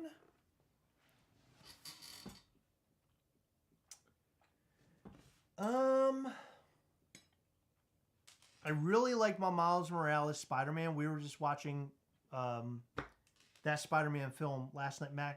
My son and Heather and I were watching it. Love that figure. Believe it or not, the zombie Deadpool is one of my favorites. I do not like Deadpool, but I love the figure so much. Oh, the Falcon figure. Oh my God. That thing's amazing. The Falcon figure is amazing with the big wings. And he's also my favorite Avenger. By the way, there was a guy, he's a YouTuber, and I cannot remember his name, but he does film reviews. And he basically said how much he hates Falcon and how much he thinks Falcon, being like Captain America, he doesn't like the idea of that. He was saying all these, and then he ends it with, I don't know anybody who says Falcon is their favorite Avenger. Well, I'm just here to say, live, that Falcon is my favorite Avenger. Really? Well, now he's Captain America, but that is my favorite Avenger. Why? Yes. Because he's bad. What do you mean why? He has fucking huge wings.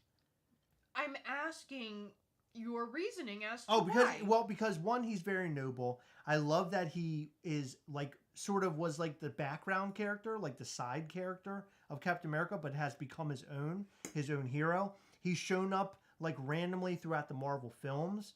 And I think that the show Falcon and Winter Soldier, he sort of stepped up as like Captain America. Like now he is my Captain America, where for many years Steve Rogers was. Mm-hmm. And I'm really excited to see his new film, the new Captain America film. I'm super excited about it. But man, that figure is so fucking awesome.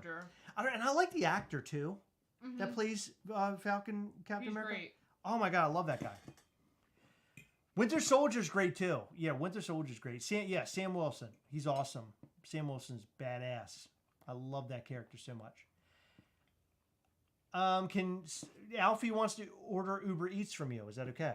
Can you do that? Sure. Yeah. Yes, be real. Falcon definitely has shelf presence. You know who else is Luke Skywalker from Mandalorian? What a great figure. Max and I, my son, we made a video about that recently, a couple weeks ago or so. Oh my God, I didn't even talk about this. So our friend, a good friend of ours, really awesome guy, he got the stealth suit Captain America that was a release that happened like earlier. It might have been the end of 2022 Hot Toys figure. So it's stealth suit. It's the one from Captain America Winter Soldier. But that suit appears in Endgame at the beginning where they go to see Thanos at the very beginning of the film and they end up, Thor beheads him, all that happens. Captain America's in that suit. That is my favorite Captain America suit from the films. My buddy was like, hey, I have a brand new. I'll sell it to you for like at cost. I bought it the other day. I don't think I've ever been that stoked about getting a figure ever. Because that is like a suit. It isn't even about the character. It's just the suit, the aesthetic. I love it so much. Have you ever seen it? He looks so badass. It's so badass. I can't wait to get it. Super, super excited. So Click My Vid wants to know about your favorite hot toy you don't own. My favorite hot toy I don't own, battle damaged RoboCop. That's the only one I don't have. He's battle damaged. He does not have the helmet. It reveals his face. The one that looks like it's sort of like over top of a robot face. And it has like damage all over the body. There's some damage on the RoboCop that I have, but this one just looks battle damaged, like in general. Such a great figure. It actually came with Murphy as a human, and then the battle damaged RoboCop in the same pack. I wish I was into this Hot Toy stuff back then because I would have bought both, but I didn't. I don't have them, and they're expensive. Who is your favorite side character or underrated character from Marvel? Mine is Ned from Spider-Man. Oh, that's a great choice. I love him. My favorite, probably MJ from the new Spider-Man films. I really like her. Ooh, I love her. I really like her. She's a great actress. A lot of people complained about her, and they're like, well, that's not my MJ because she's not a redhead white girl. And I'm like, no, I actually like this MJ in these films. I think she complements Spider-Man very well. They complement each other. And it really makes me angry when people are like against it. Because I'm like, why do you want the same bullshit every single time? Why in every universe you have to have the exact same thing? It just annoys me. Different. I mean, and there's different Spider-Mans. So, I mean. Exactly. The fact that there's 3 different Peter Parkers, like, how does that make sense? But also, it's a thing. 100%. So shut up. 100%. But here's another thing that I love about her. She is so beautiful, so graceful, so professional when you see her elsewhere. But in the Spider-Man film, she portrays a teenager so well. Yeah.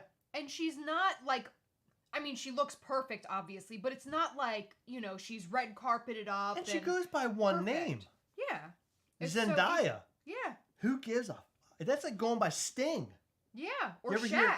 You ever hear the Dana Carvey stand up about being Sting, where Sting one day just goes to all his friends and he's like, "You guys can call me Sting," and all of his friends are like, "What? You fucking asshole!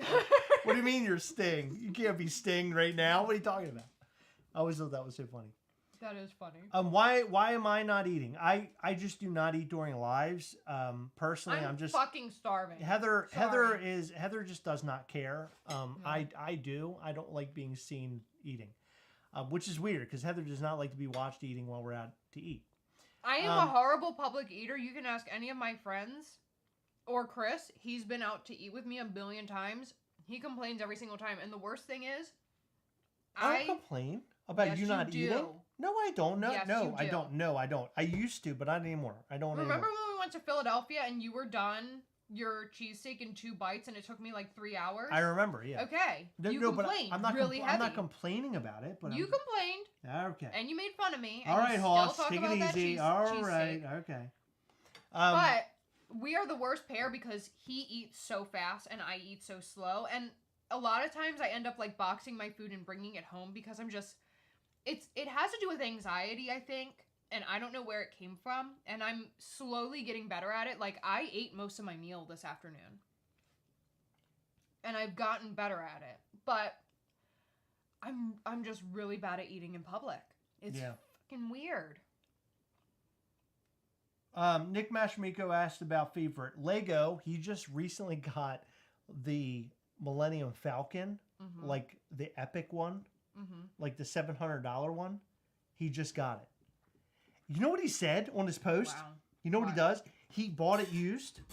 He's disinfecting it, yeah. Disinfected it with water and vinegar. Have you ever heard of that? I had never heard of that before. I've read that. I did not know.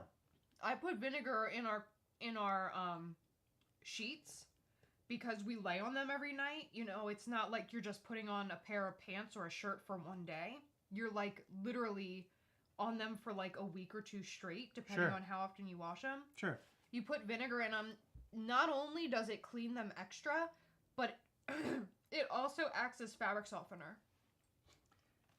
One thing I want to mention, and it doesn't make your laundry smell like vinegar. One thing I want to mention, and this is going to get like really out of control. I feel like people are going to get like worked up about this. Is it okay if I say something that's going to be like sort of off the cuff? It's not mean. In regards to, I'm just going to say it. I'd rather you No, it's not. It's not mean. It's not mean. It's not nothing wrong with it. Okay. I noticed, and this kind of tells me, kind of gauges you on what Funko, like what the collectors are feeling. Mm-hmm. I have noticed from disc trackers that they're not getting the same amount of likes on all their posts like they used to. Mm-hmm. It's lower. It's because less people are worried about what Funko's doing. It has nothing to do with them. No. That's what I'm saying. Yeah. That's what I'm saying. I'm not saying it has anything to do with them. But I'm saying that's kind of showing you, like, gauging what the popularity is. Because there for a while, it was thousands of likes for each post. Yeah. And now it's, like, much lower. I wish Funko could do something to make themselves in the limelight again. Make them popular again. Make them fun again. It's just, it really bums me out that it's not like that. It made Funko content creating more fun. You know what I mean? It's really becoming a struggle. It is. To figure out what oh my God, to it do is. these days. Oh my God, it is. And I almost feel like that I want to make videos, like, I almost want to change our content where we're not Funko-centric. I feel like you and I could do a lot more if we weren't just Funko-related all the time. Like, I feel like our growth... Oh my God, we should be one of those stupid prank couples that, like, pours cold water on each other in the shower. Do you ever watch those videos that are 15 minutes long? And they're like... nothing happens? They're waiting for the other person to turn around? Yeah, nothing happens. Oh my God, yeah. They're the worst. You just spit out a piece of whatever you're eating. Probably a lentil. A lot. You spit out a lot. Like it? No, you're fine. You spit it out. I think I got it in my mouth, but that's fine. But just, like, we could make that a video. That would be fantastic. It would be. Are you doing it by hand, or do you have an ultrasonic cleaner? Are you talking to... Oh, he's talking to Nick. Oh, okay. About the Legos. I'm like, what are we talking about? Brush my teeth? Yeah, I don't know. Yeah, thank you, City Talk Nikki. That is a goddamn name. That is a name. That is a name, City Talk Nikki. I talk only City Talk, motherfucker. Have you ever heard me? I talk City Talk. Listen to this. I'm not a fan of anime. And that seems to be the focus of Funko right now. Yeah, 100%. I hate it. I feel like that we have to expand. I've been talking about this, and I have a lot of people that contact me directly over email and Messenger, and they're like, Chris, don't do that. Because what will happen is your YouTube channel will get totally fucked, and you won't get the same amount of views. You won't be doing all the things that you're doing. It'll mess everything up. And I'm like, oh, God. Like, and one of my friends was like, well, when you hit like 1 million followers, then you can start splitting and doing other things. And that's a bummer, because you would think that more or less that it should be at the beginning when you have a smaller following that you could have a wider sort of, I don't know. Scope. Yeah, exactly. Scope of all the different things that you can do and sort of play in the sandbox. And then as you get bigger, then it more like kind of condenses. But how is it that it's condensed at the beginning, but then expands as you grow larger? And so what it does is that it takes us YouTubers and it makes us have to be very specific about the things that we're doing. I'll be honest with you 110,000%. I don't want to sit here and talk about Funko every day. And on top of that, I don't want to create another fucking channel either. I don't. Because there's enough work as it is doing what we do. And so what I really want to do is like focus on other things that interest me. And I talked about Bam Margera that one time. That was only fun because of what was going on in that moment. Like literally just like a snapshot of what was going on then. Now I don't want to talk about it because it's a mess and I just feel so sorry for their family.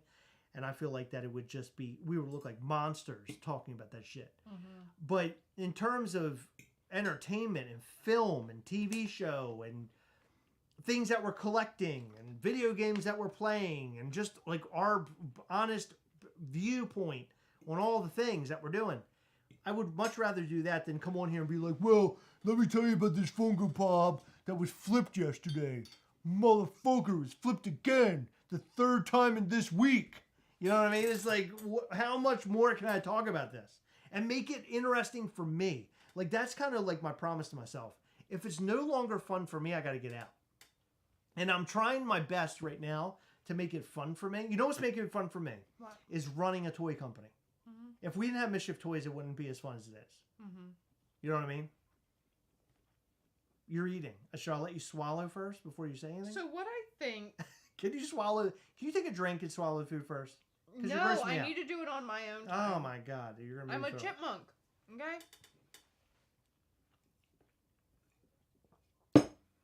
I think if we broaden the scope, it should be other nerd-related things. Video games, for example, TV show reviews. Remember you that just one shot morning? something huge. That's fine. Over on the soundboard. Where? I don't know. It just I watched it. It's not there. Oh my God. Anyway. Look, this is Heather while she's talking. Heather talking. I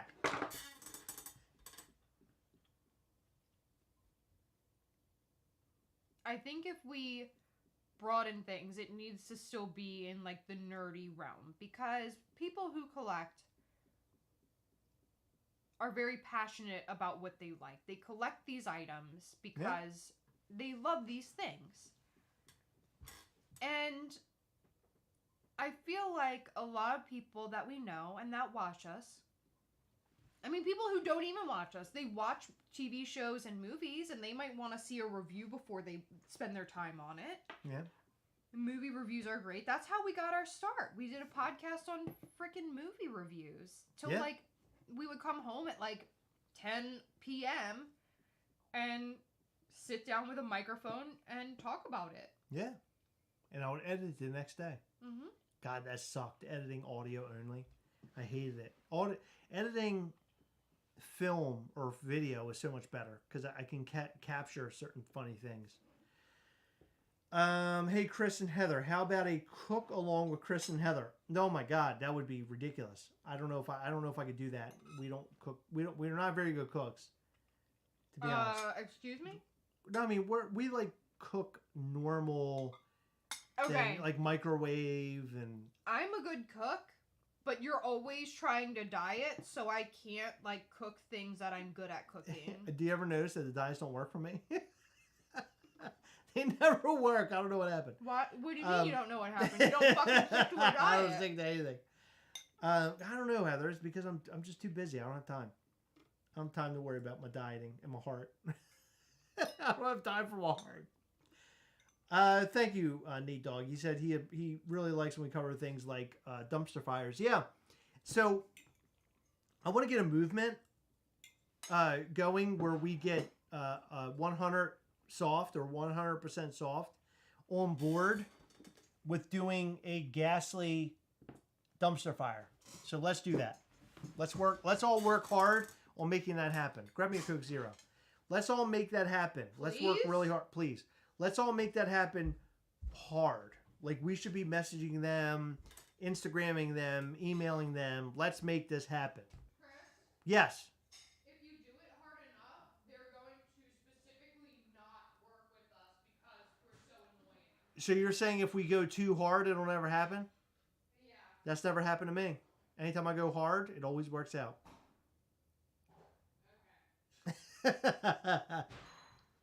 That Falcon review was awesome. Oh, thank you. I guess you're talking about the Hot Toys. I hope so. If so, thank you. That means a lot. Yeah, my son and I, we enjoy doing the Hot Toys Boys videos. Means a lot. For us, it's really about our time together and putting something together, I guess. Because he wants to do content creation too. And I'm trying to show him what it's like, right? Thank you, Travis. Yes, I drink a lot of Coke Zero. I love it. Hashtag Ghastly Dumpster Fire. Yeah, 100%. 100% soft. We want that to happen.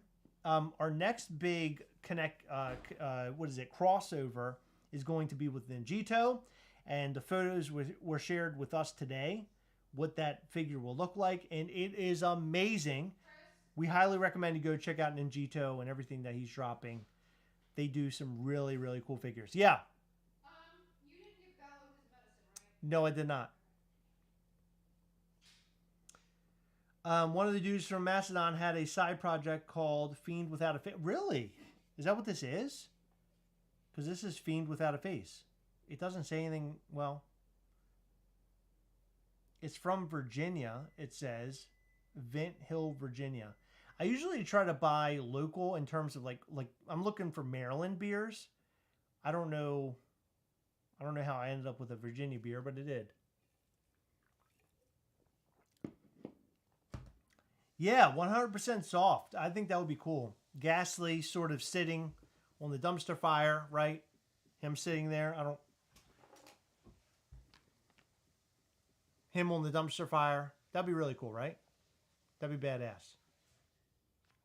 Maybe we can make it happen. Somebody mentioned that they would like if this part was open and Ghastly was sticking out and he's literal trash. That would be hilarious to me because we all trash on this channel all the time. Yeah, MV Buyer. Yeah. So Ninjito Ghastly is going to be awesome. He is incredibly limited, so good luck to those who can get their hands on it.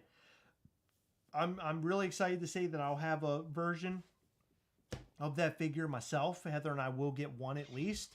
But yeah, we got photos today and he looks awesome. We asked that the photos of the figure would not be shared because we like to keep a lot of things under wrap. What the hell are you eating now? Peach cobbler. Jesus Christ, how the hell am I the one with the weight problem? You're not. You eat like a monster. I've never seen like it before in my life. What the fuck? We need a black light Ghastly Chomp. Oh my God, yeah. So we do want to work with them, and we've had conversations, and that's as far as I will go. So Chomp, Ghastly, sort of a crossover. Will it happen? I believe yes. When will it happen? I don't know. And what will it look like? I can't say anything about it. When will you guys bring Freddy Funko to the show? Oh my God, they love Freddy Funko. Well, I found out today that no one likes my Huckleberry Hound. Oh, Huck, I like to sniff golden retriever butts. Nobody likes him. They all asked for Freddy Funko. One person specifically asked that we do not do Huckleberry Hound ever again. Yeah, I agree. I thought he was so much fun. We have no details on the Ninjito's drop. Oh yeah, no details on it yet. I do know that it's in the works.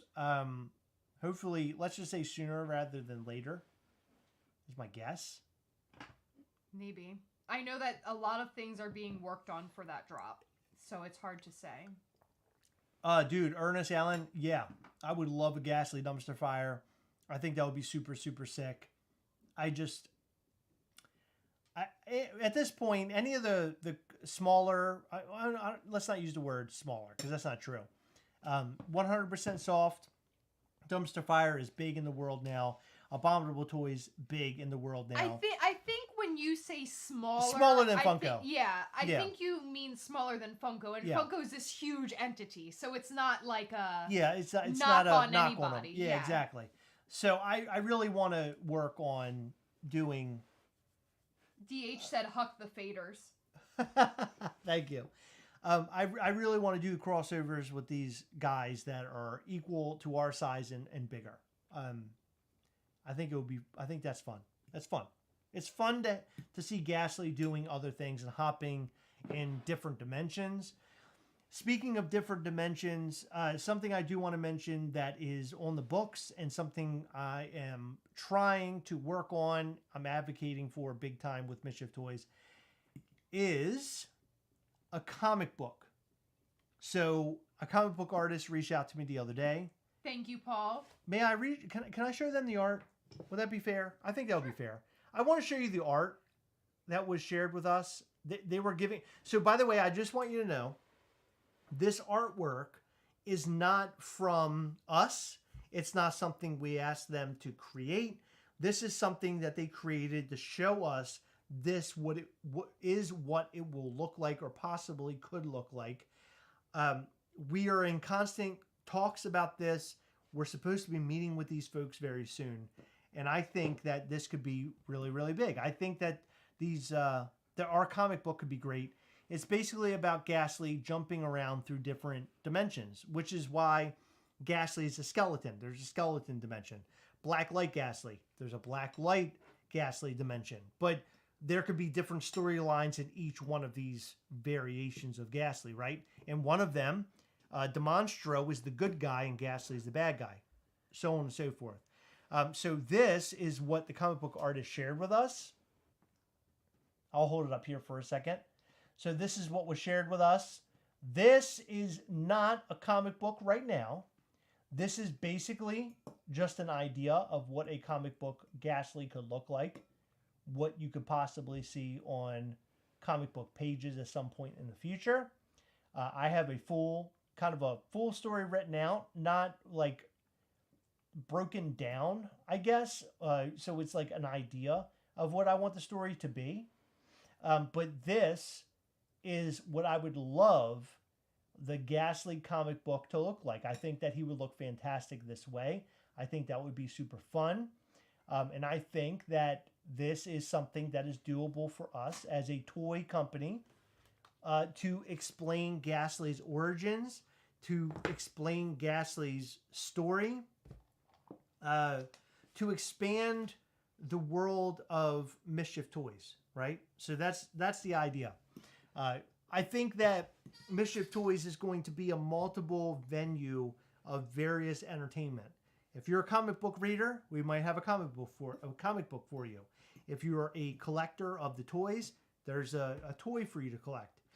If you love pins, we'll have pins for you to collect, right? So on and so forth. We will basically have sort of a well-rounded world of entertainment for you. That's the plan.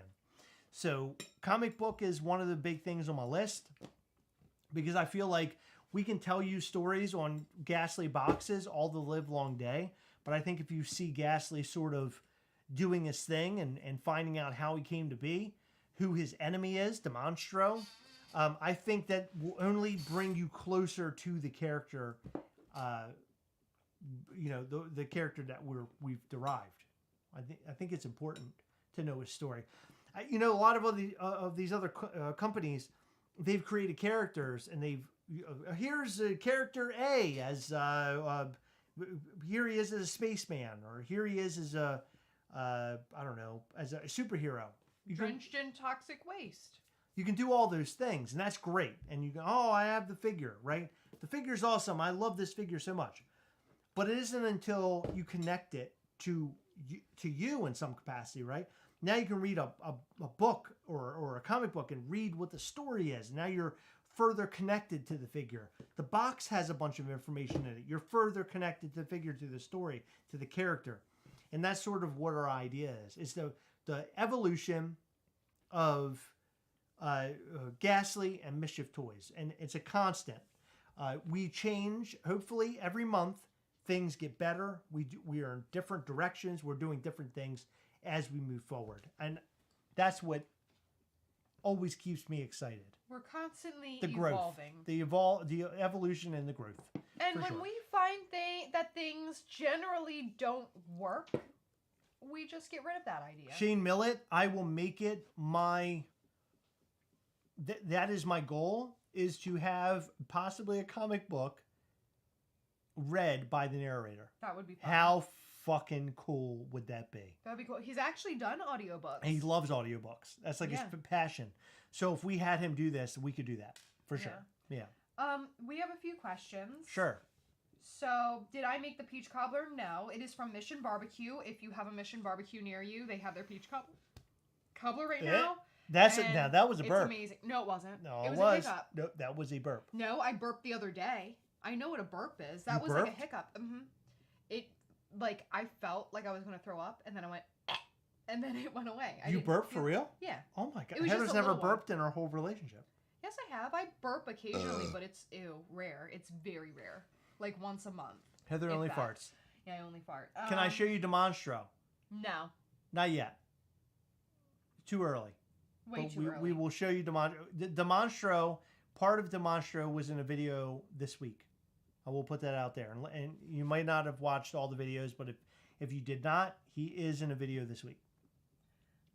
Donald Lomax needs these big ass bowls for his cereal. Oh my god, those bowls are amazing. They are. So we have these bowls, and we also have these, they call them pasta bowls, where they're like shallow, but they're huge. Those are amazing too. They're from Mishka? Mikasa. Mishka? Listen, I don't know what it was. Mikasa, and it's from Costco. Love Costco. They had them around Thanksgiving time because we specifically bought them because we were having family over. Yeah. And we wanted new stuff anyway. Nude? No, new.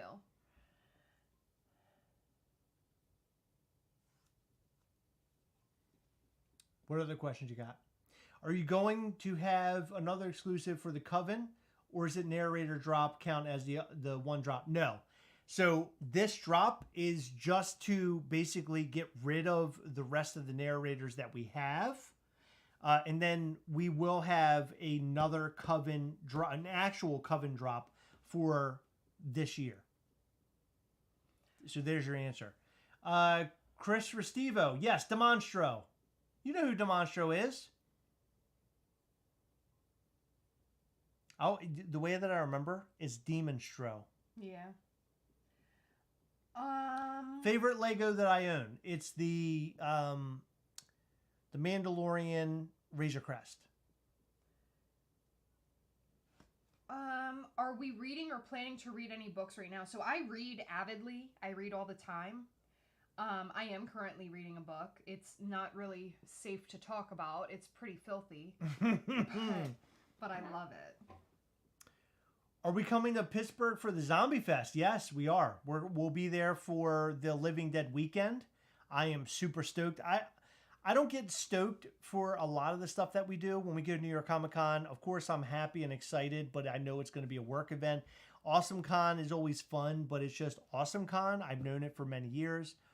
But Living Dead weekend for me is huge. It takes place at the Dawn of the Dead Mall. Monroeville Mall, which Dawn of the Dead 1978 was filmed in.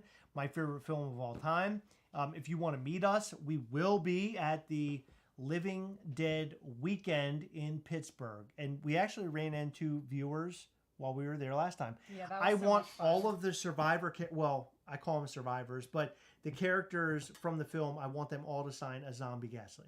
That would be fun. Yeah, which I'm super stoked about. Update on the Hot Topic exclusive. No, you will get the most up-to-date Mischief Toys news on Patreon. There's a lot of things we can't talk about here. But we will have more information in our Soon. newsletter about the Hot Topic exclusive. So for When we those can. for those who are When we not can. aware, we do have a Hot Topic exclusive coming. I would say that it is A Hot Topic release. Yeah, it's coming. a very Hot Topic release-centric figure. When you guys see it, you're going to first chuckle, and then after that, you're going to ooh and ah about how fucking cool it is, because it is amazing. The figure is amazing. I absolutely love it.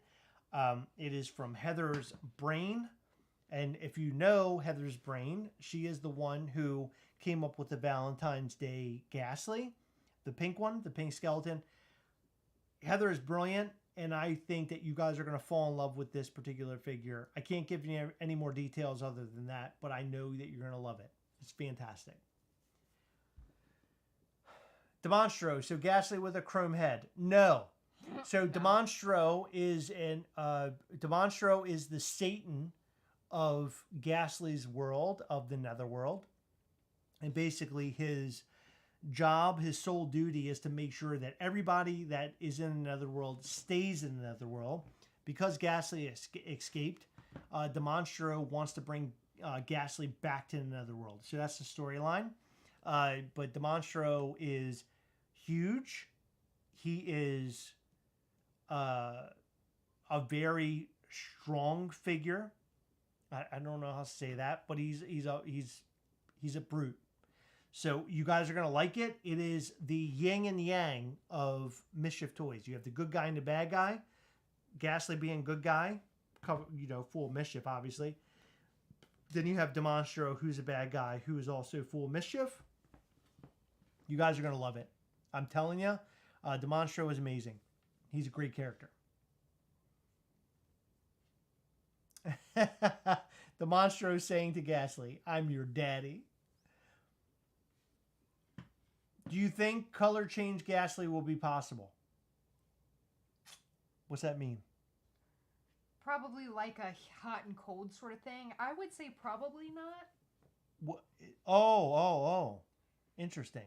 Yeah, because I mean, in order to I do never that, thought about that. you would have to like put him in warmer or cooler temperatures, which could affect the vinyl. Right. Yeah, Yeah. I don't know about that. I don't think that would be a thing. Never really thought about that. I mean, I'm always open to ideas and things. I like challenges. So if you give me a challenge and you say, this is something that I want to see, I will work as hard as I can to get it done. Not saying that I can get it done, but I will work really hard to get it done. Sometimes. Yeah. But there are some figures that are in the works, figures that we've gotten photos for that are just out of this world. Some of this stuff, I was thinking about one that is super.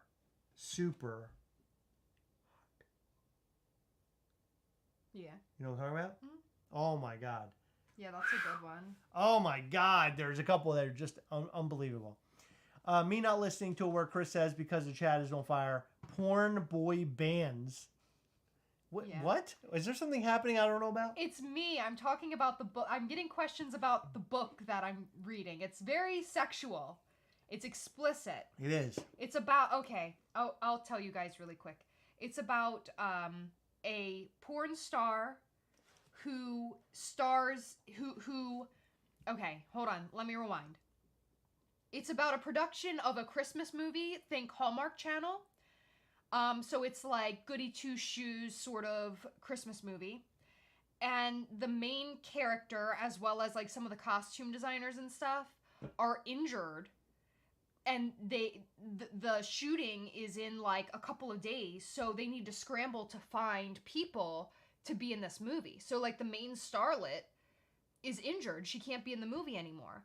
So the guy who's like producing or directing the movie or whatever, something like that, he has contacts in porn because he also directs porn.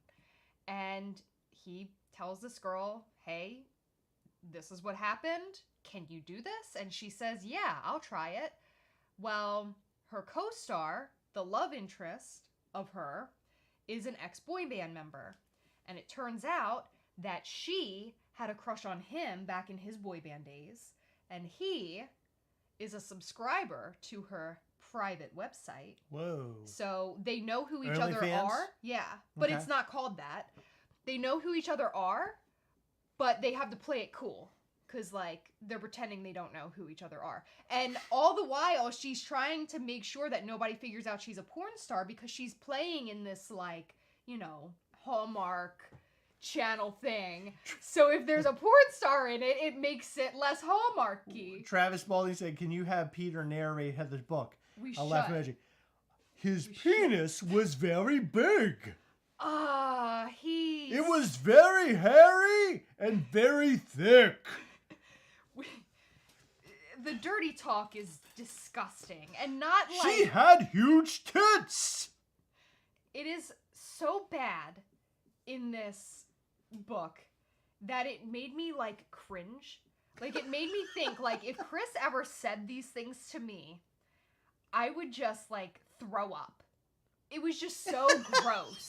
And it wasn't, like, filthy, like, dirty talk gross. It was just, like, so lame.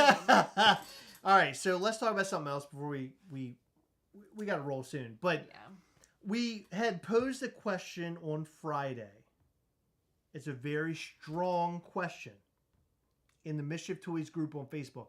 If you're not there, go and join the Mischief Toys group on Facebook. It's a fantastic group. People are posting photos of their figures, so on and so forth. Go and join. Look up Mischief Toys on Facebook right now. You'll find it. Yes, I do play games. I'm playing Star Wars, what is it? Jedi Survivor right now. It's very good. Very good. The question that was posed, and I'm putting this out here now because we have 126 people here right now. Well, I feel like that we should have asked this question earlier because it probably would have been a little bit more effective because we're like in the 150 range.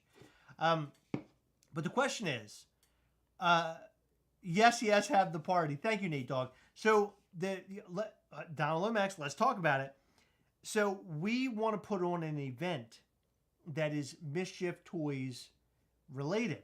And so, our friend Michael Petrino came up with the word Gastlecast, which I love so much, but I think we would come up with a name that is derivative of Mischief Toys. So the Make Mischief event or something along those lines. I think Make Mischief event would be good. Mischief Toys event.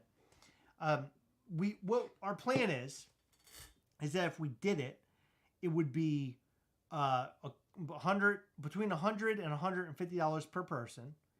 There would be a limited figure that you could only get while you're there. We'll probably have a pin. We'll give away protos, of course. Heather and I will put on a song and dance about upcoming Mischief Toys related stuff to some degree. The stuff that we can talk about. And then also sort of have events that kind of brings the community together in some capacity. I really want everybody to like talk to each other and converse. I know there are people out there that are like, oh my God, I'm so afraid of crowds and I don't want to talk to people and I just want to sit alone. I don't want to do that. But in reality, I want even those people to feel like they can be involved. Because that's what it's about. Is that I've been to so many events where I sit down and there are a lot of people in the room and I do not feel welcomed. And I think what we would do is that immediately when you walk through the door, and I'd figure out a way to do this, immediately when you walk through the door, you feel welcome. And you can talk to whoever you want. You can converse. You can have fun. You can chat. We make it an event that is much like a family event. Everybody, well, you can do the name game. Do the name game. What? Banana, foam banana? No. What? You all stand around in a circle, and each person introduces themselves. And you're like, my name is Heather. And everyone goes, yeah. And then you say something about yourself. And I like to fart. Yeah. And I like to fart a lot. Yeah. Oh my God. No, this would take all day. What are you talking about? It would be so good. And then I would say every day and all night. Because I like to... It's the jump in. You like to fight. Jump out.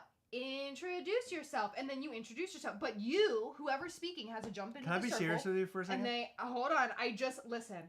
I just was talking and I let out a seamless fart. I heard and it. I'm still talking. I heard it. But I just want you to know. But you jump in. Yeah. And then you jump out and you introduce yourself. You've never been hotter to me.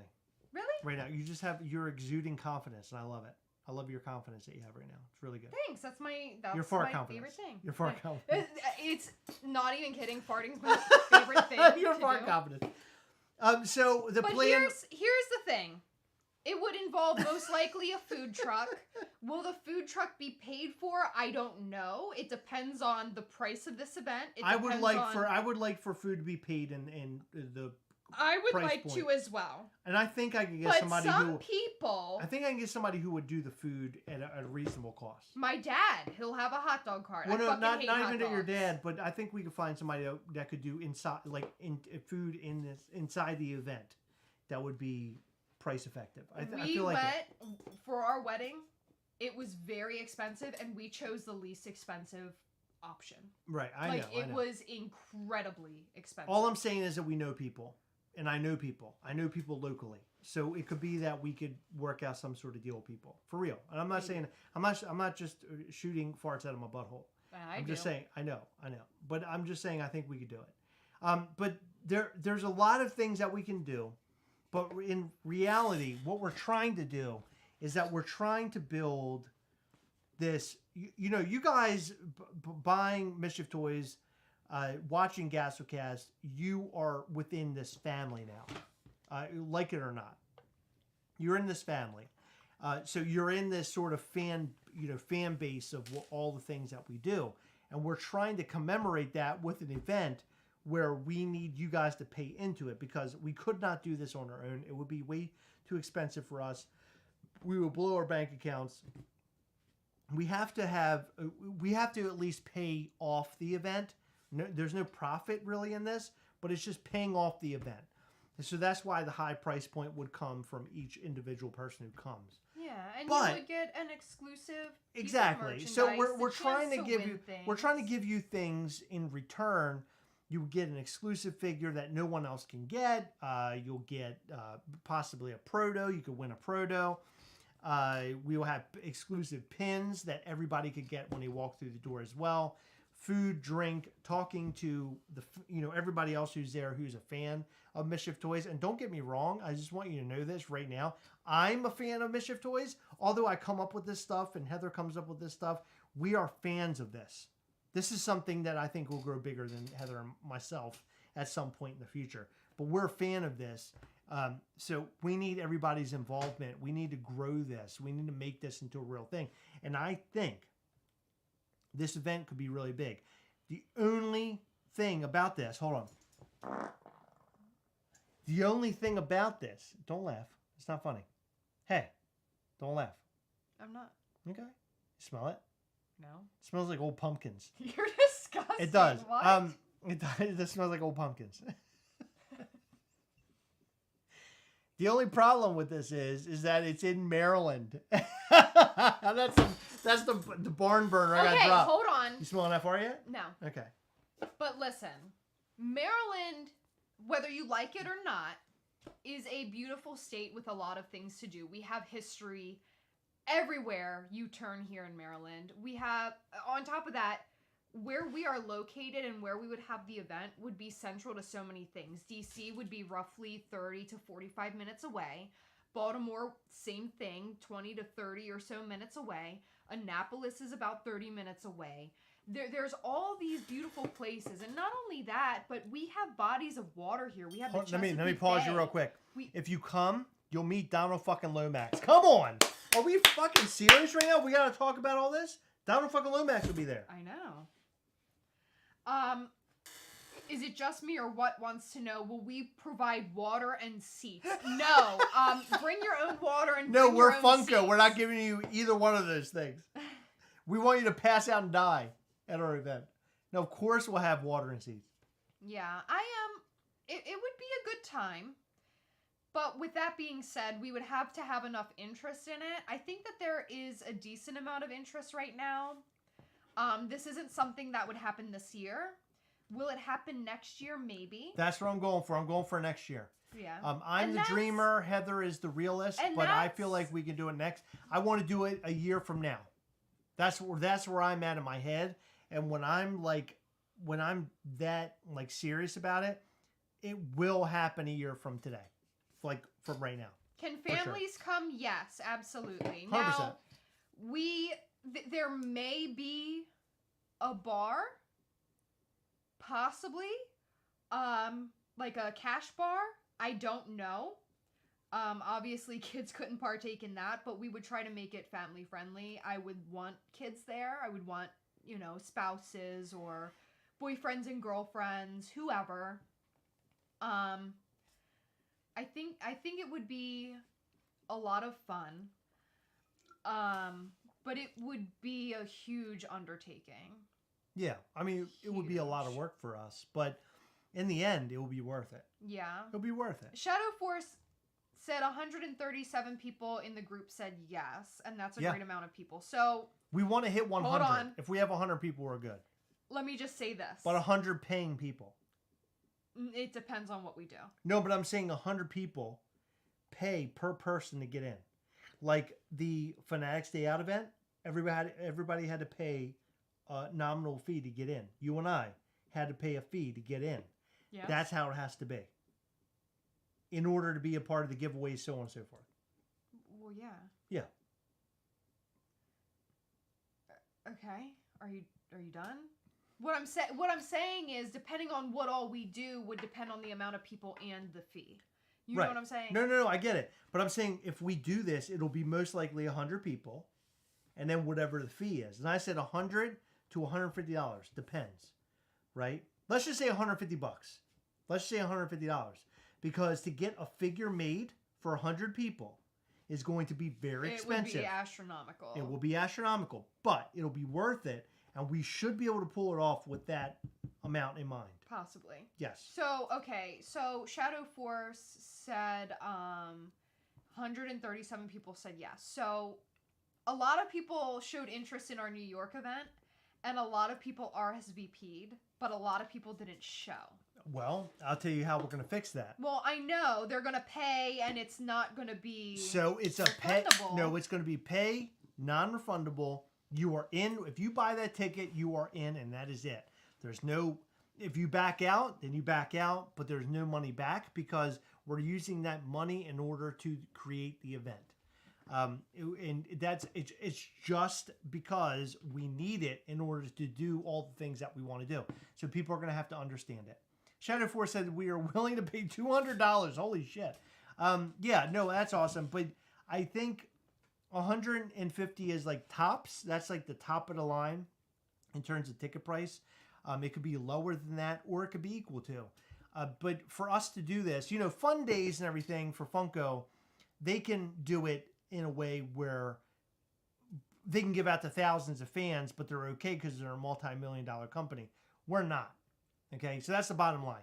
We are not a multi-million-dollar company. It is literally her, and it is me. That's it. That's all we've got.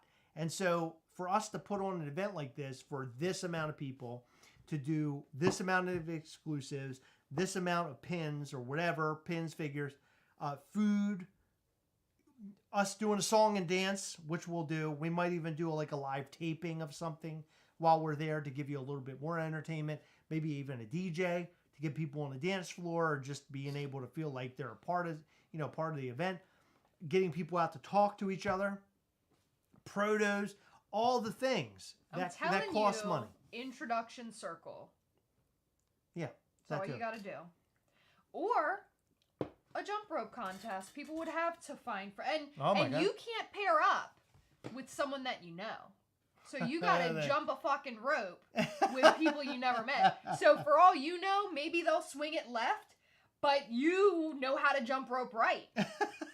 Oh my God. Things are going to get fucking crazy. It's going to get crazy. Yeah. So, I think the things will be crazy.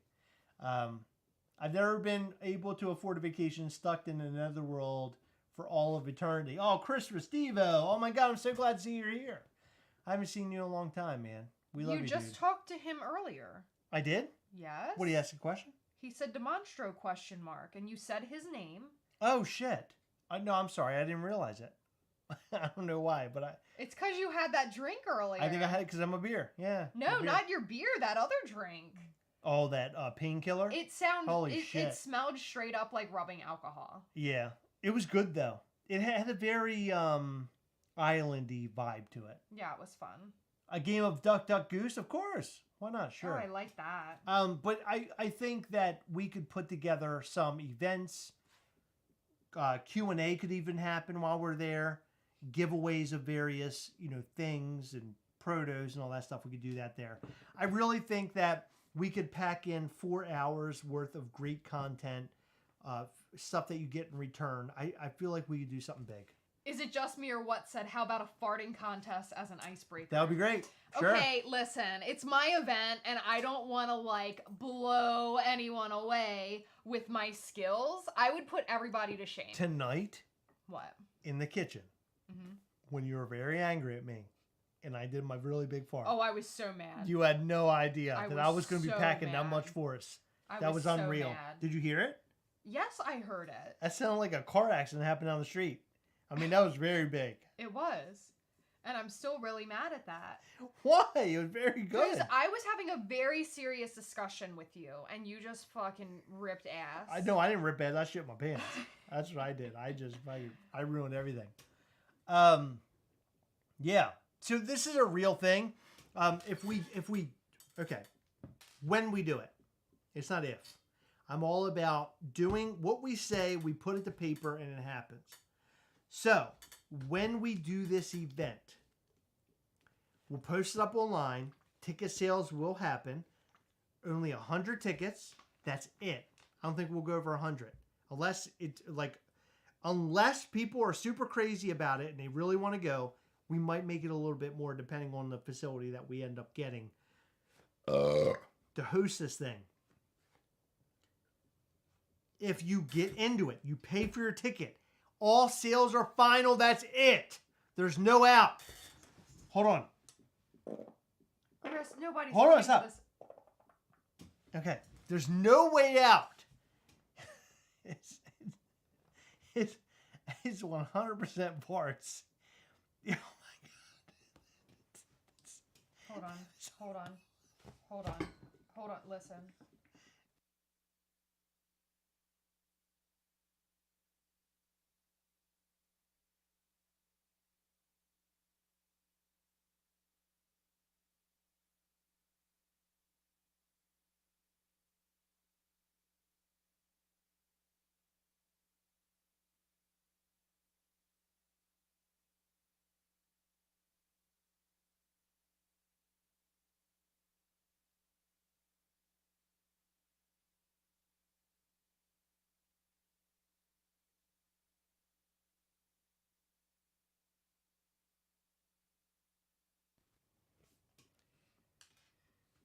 Heather, announce what you just said.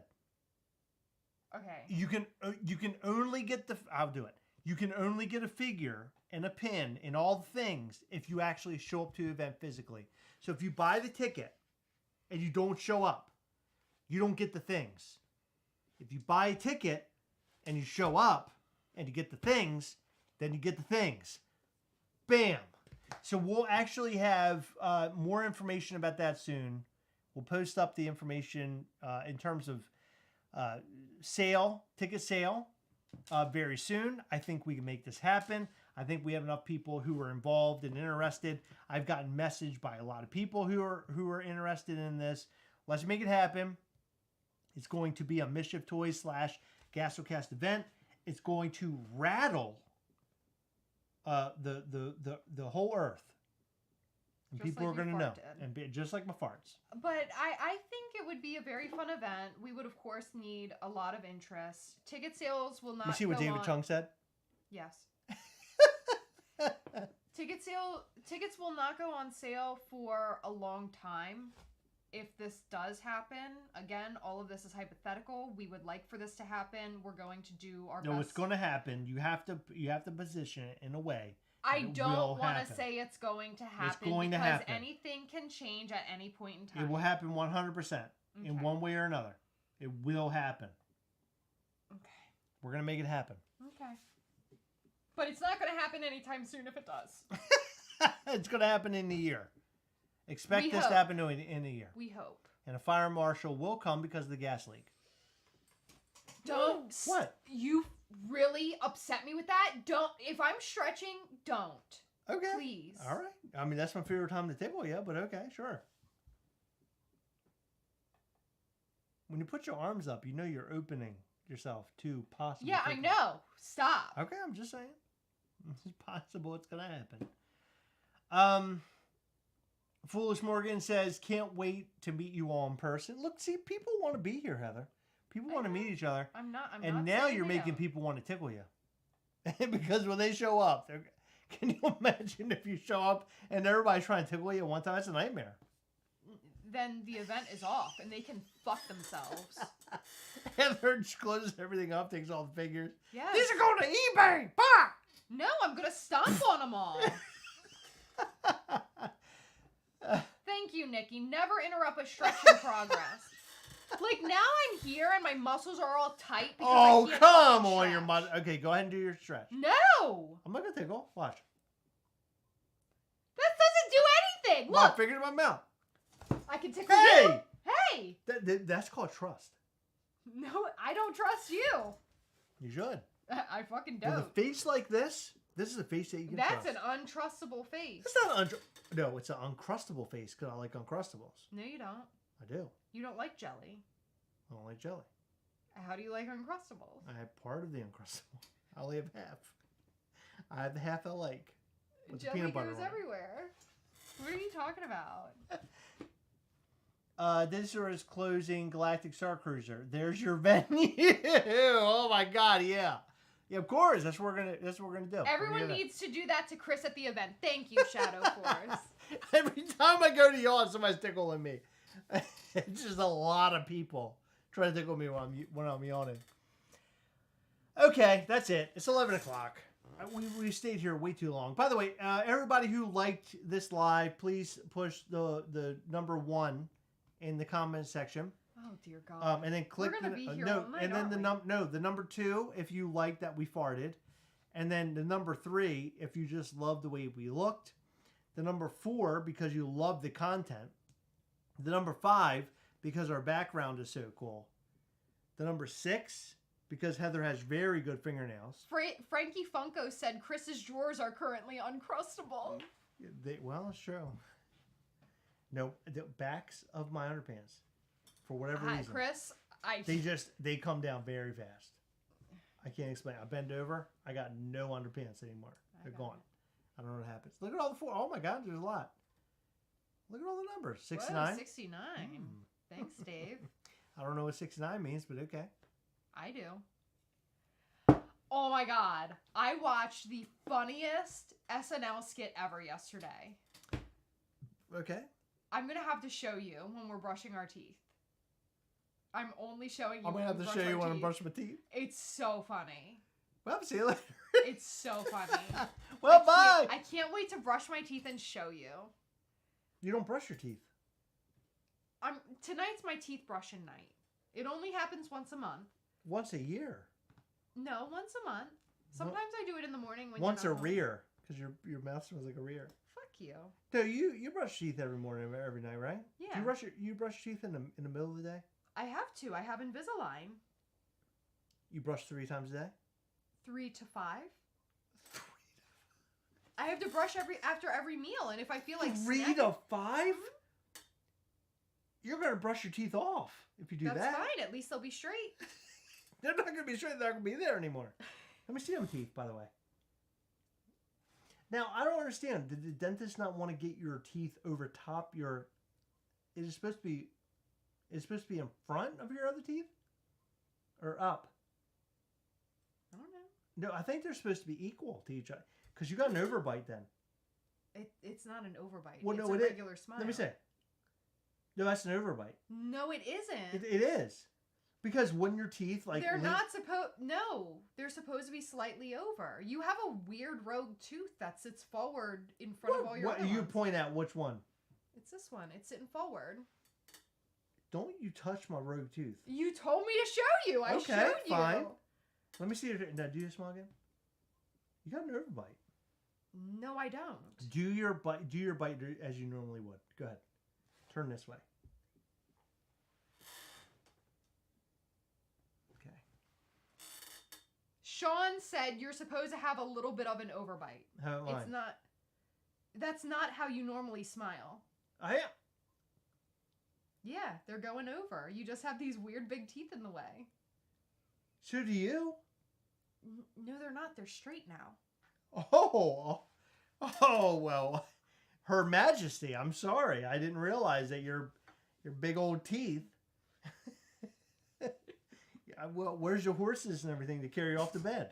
I mean, What, me and my lowly non-Invisalign teeth? We don't belong anywhere in this house anymore? Listen, What? fuck off. I'm right here. I'm right here. I'm not Why going did you anywhere. just punch my boob? I did. I went like this. I gave you the drill. On my boob. What boob? Exactly. I didn't push any boobs. Okay, it was a nipple. That's all I have. Give me a break. Jesus. Donald Lomax said, Chris, love you, bro, but that last fart was poop, bro. It probably was. I don't know. We'll have to figure that out. We're going to figure that out when we go upstairs. Is that it? Yeah. That's I it. mean, you're talking What about on how I life? don't have boobs. I'm talking about your dumb fucking smile with your You weird have boobs. Your boobs are great. one crooked tooth. You know what they say about boobs? What? No matter what size they are, they're all fun to play with.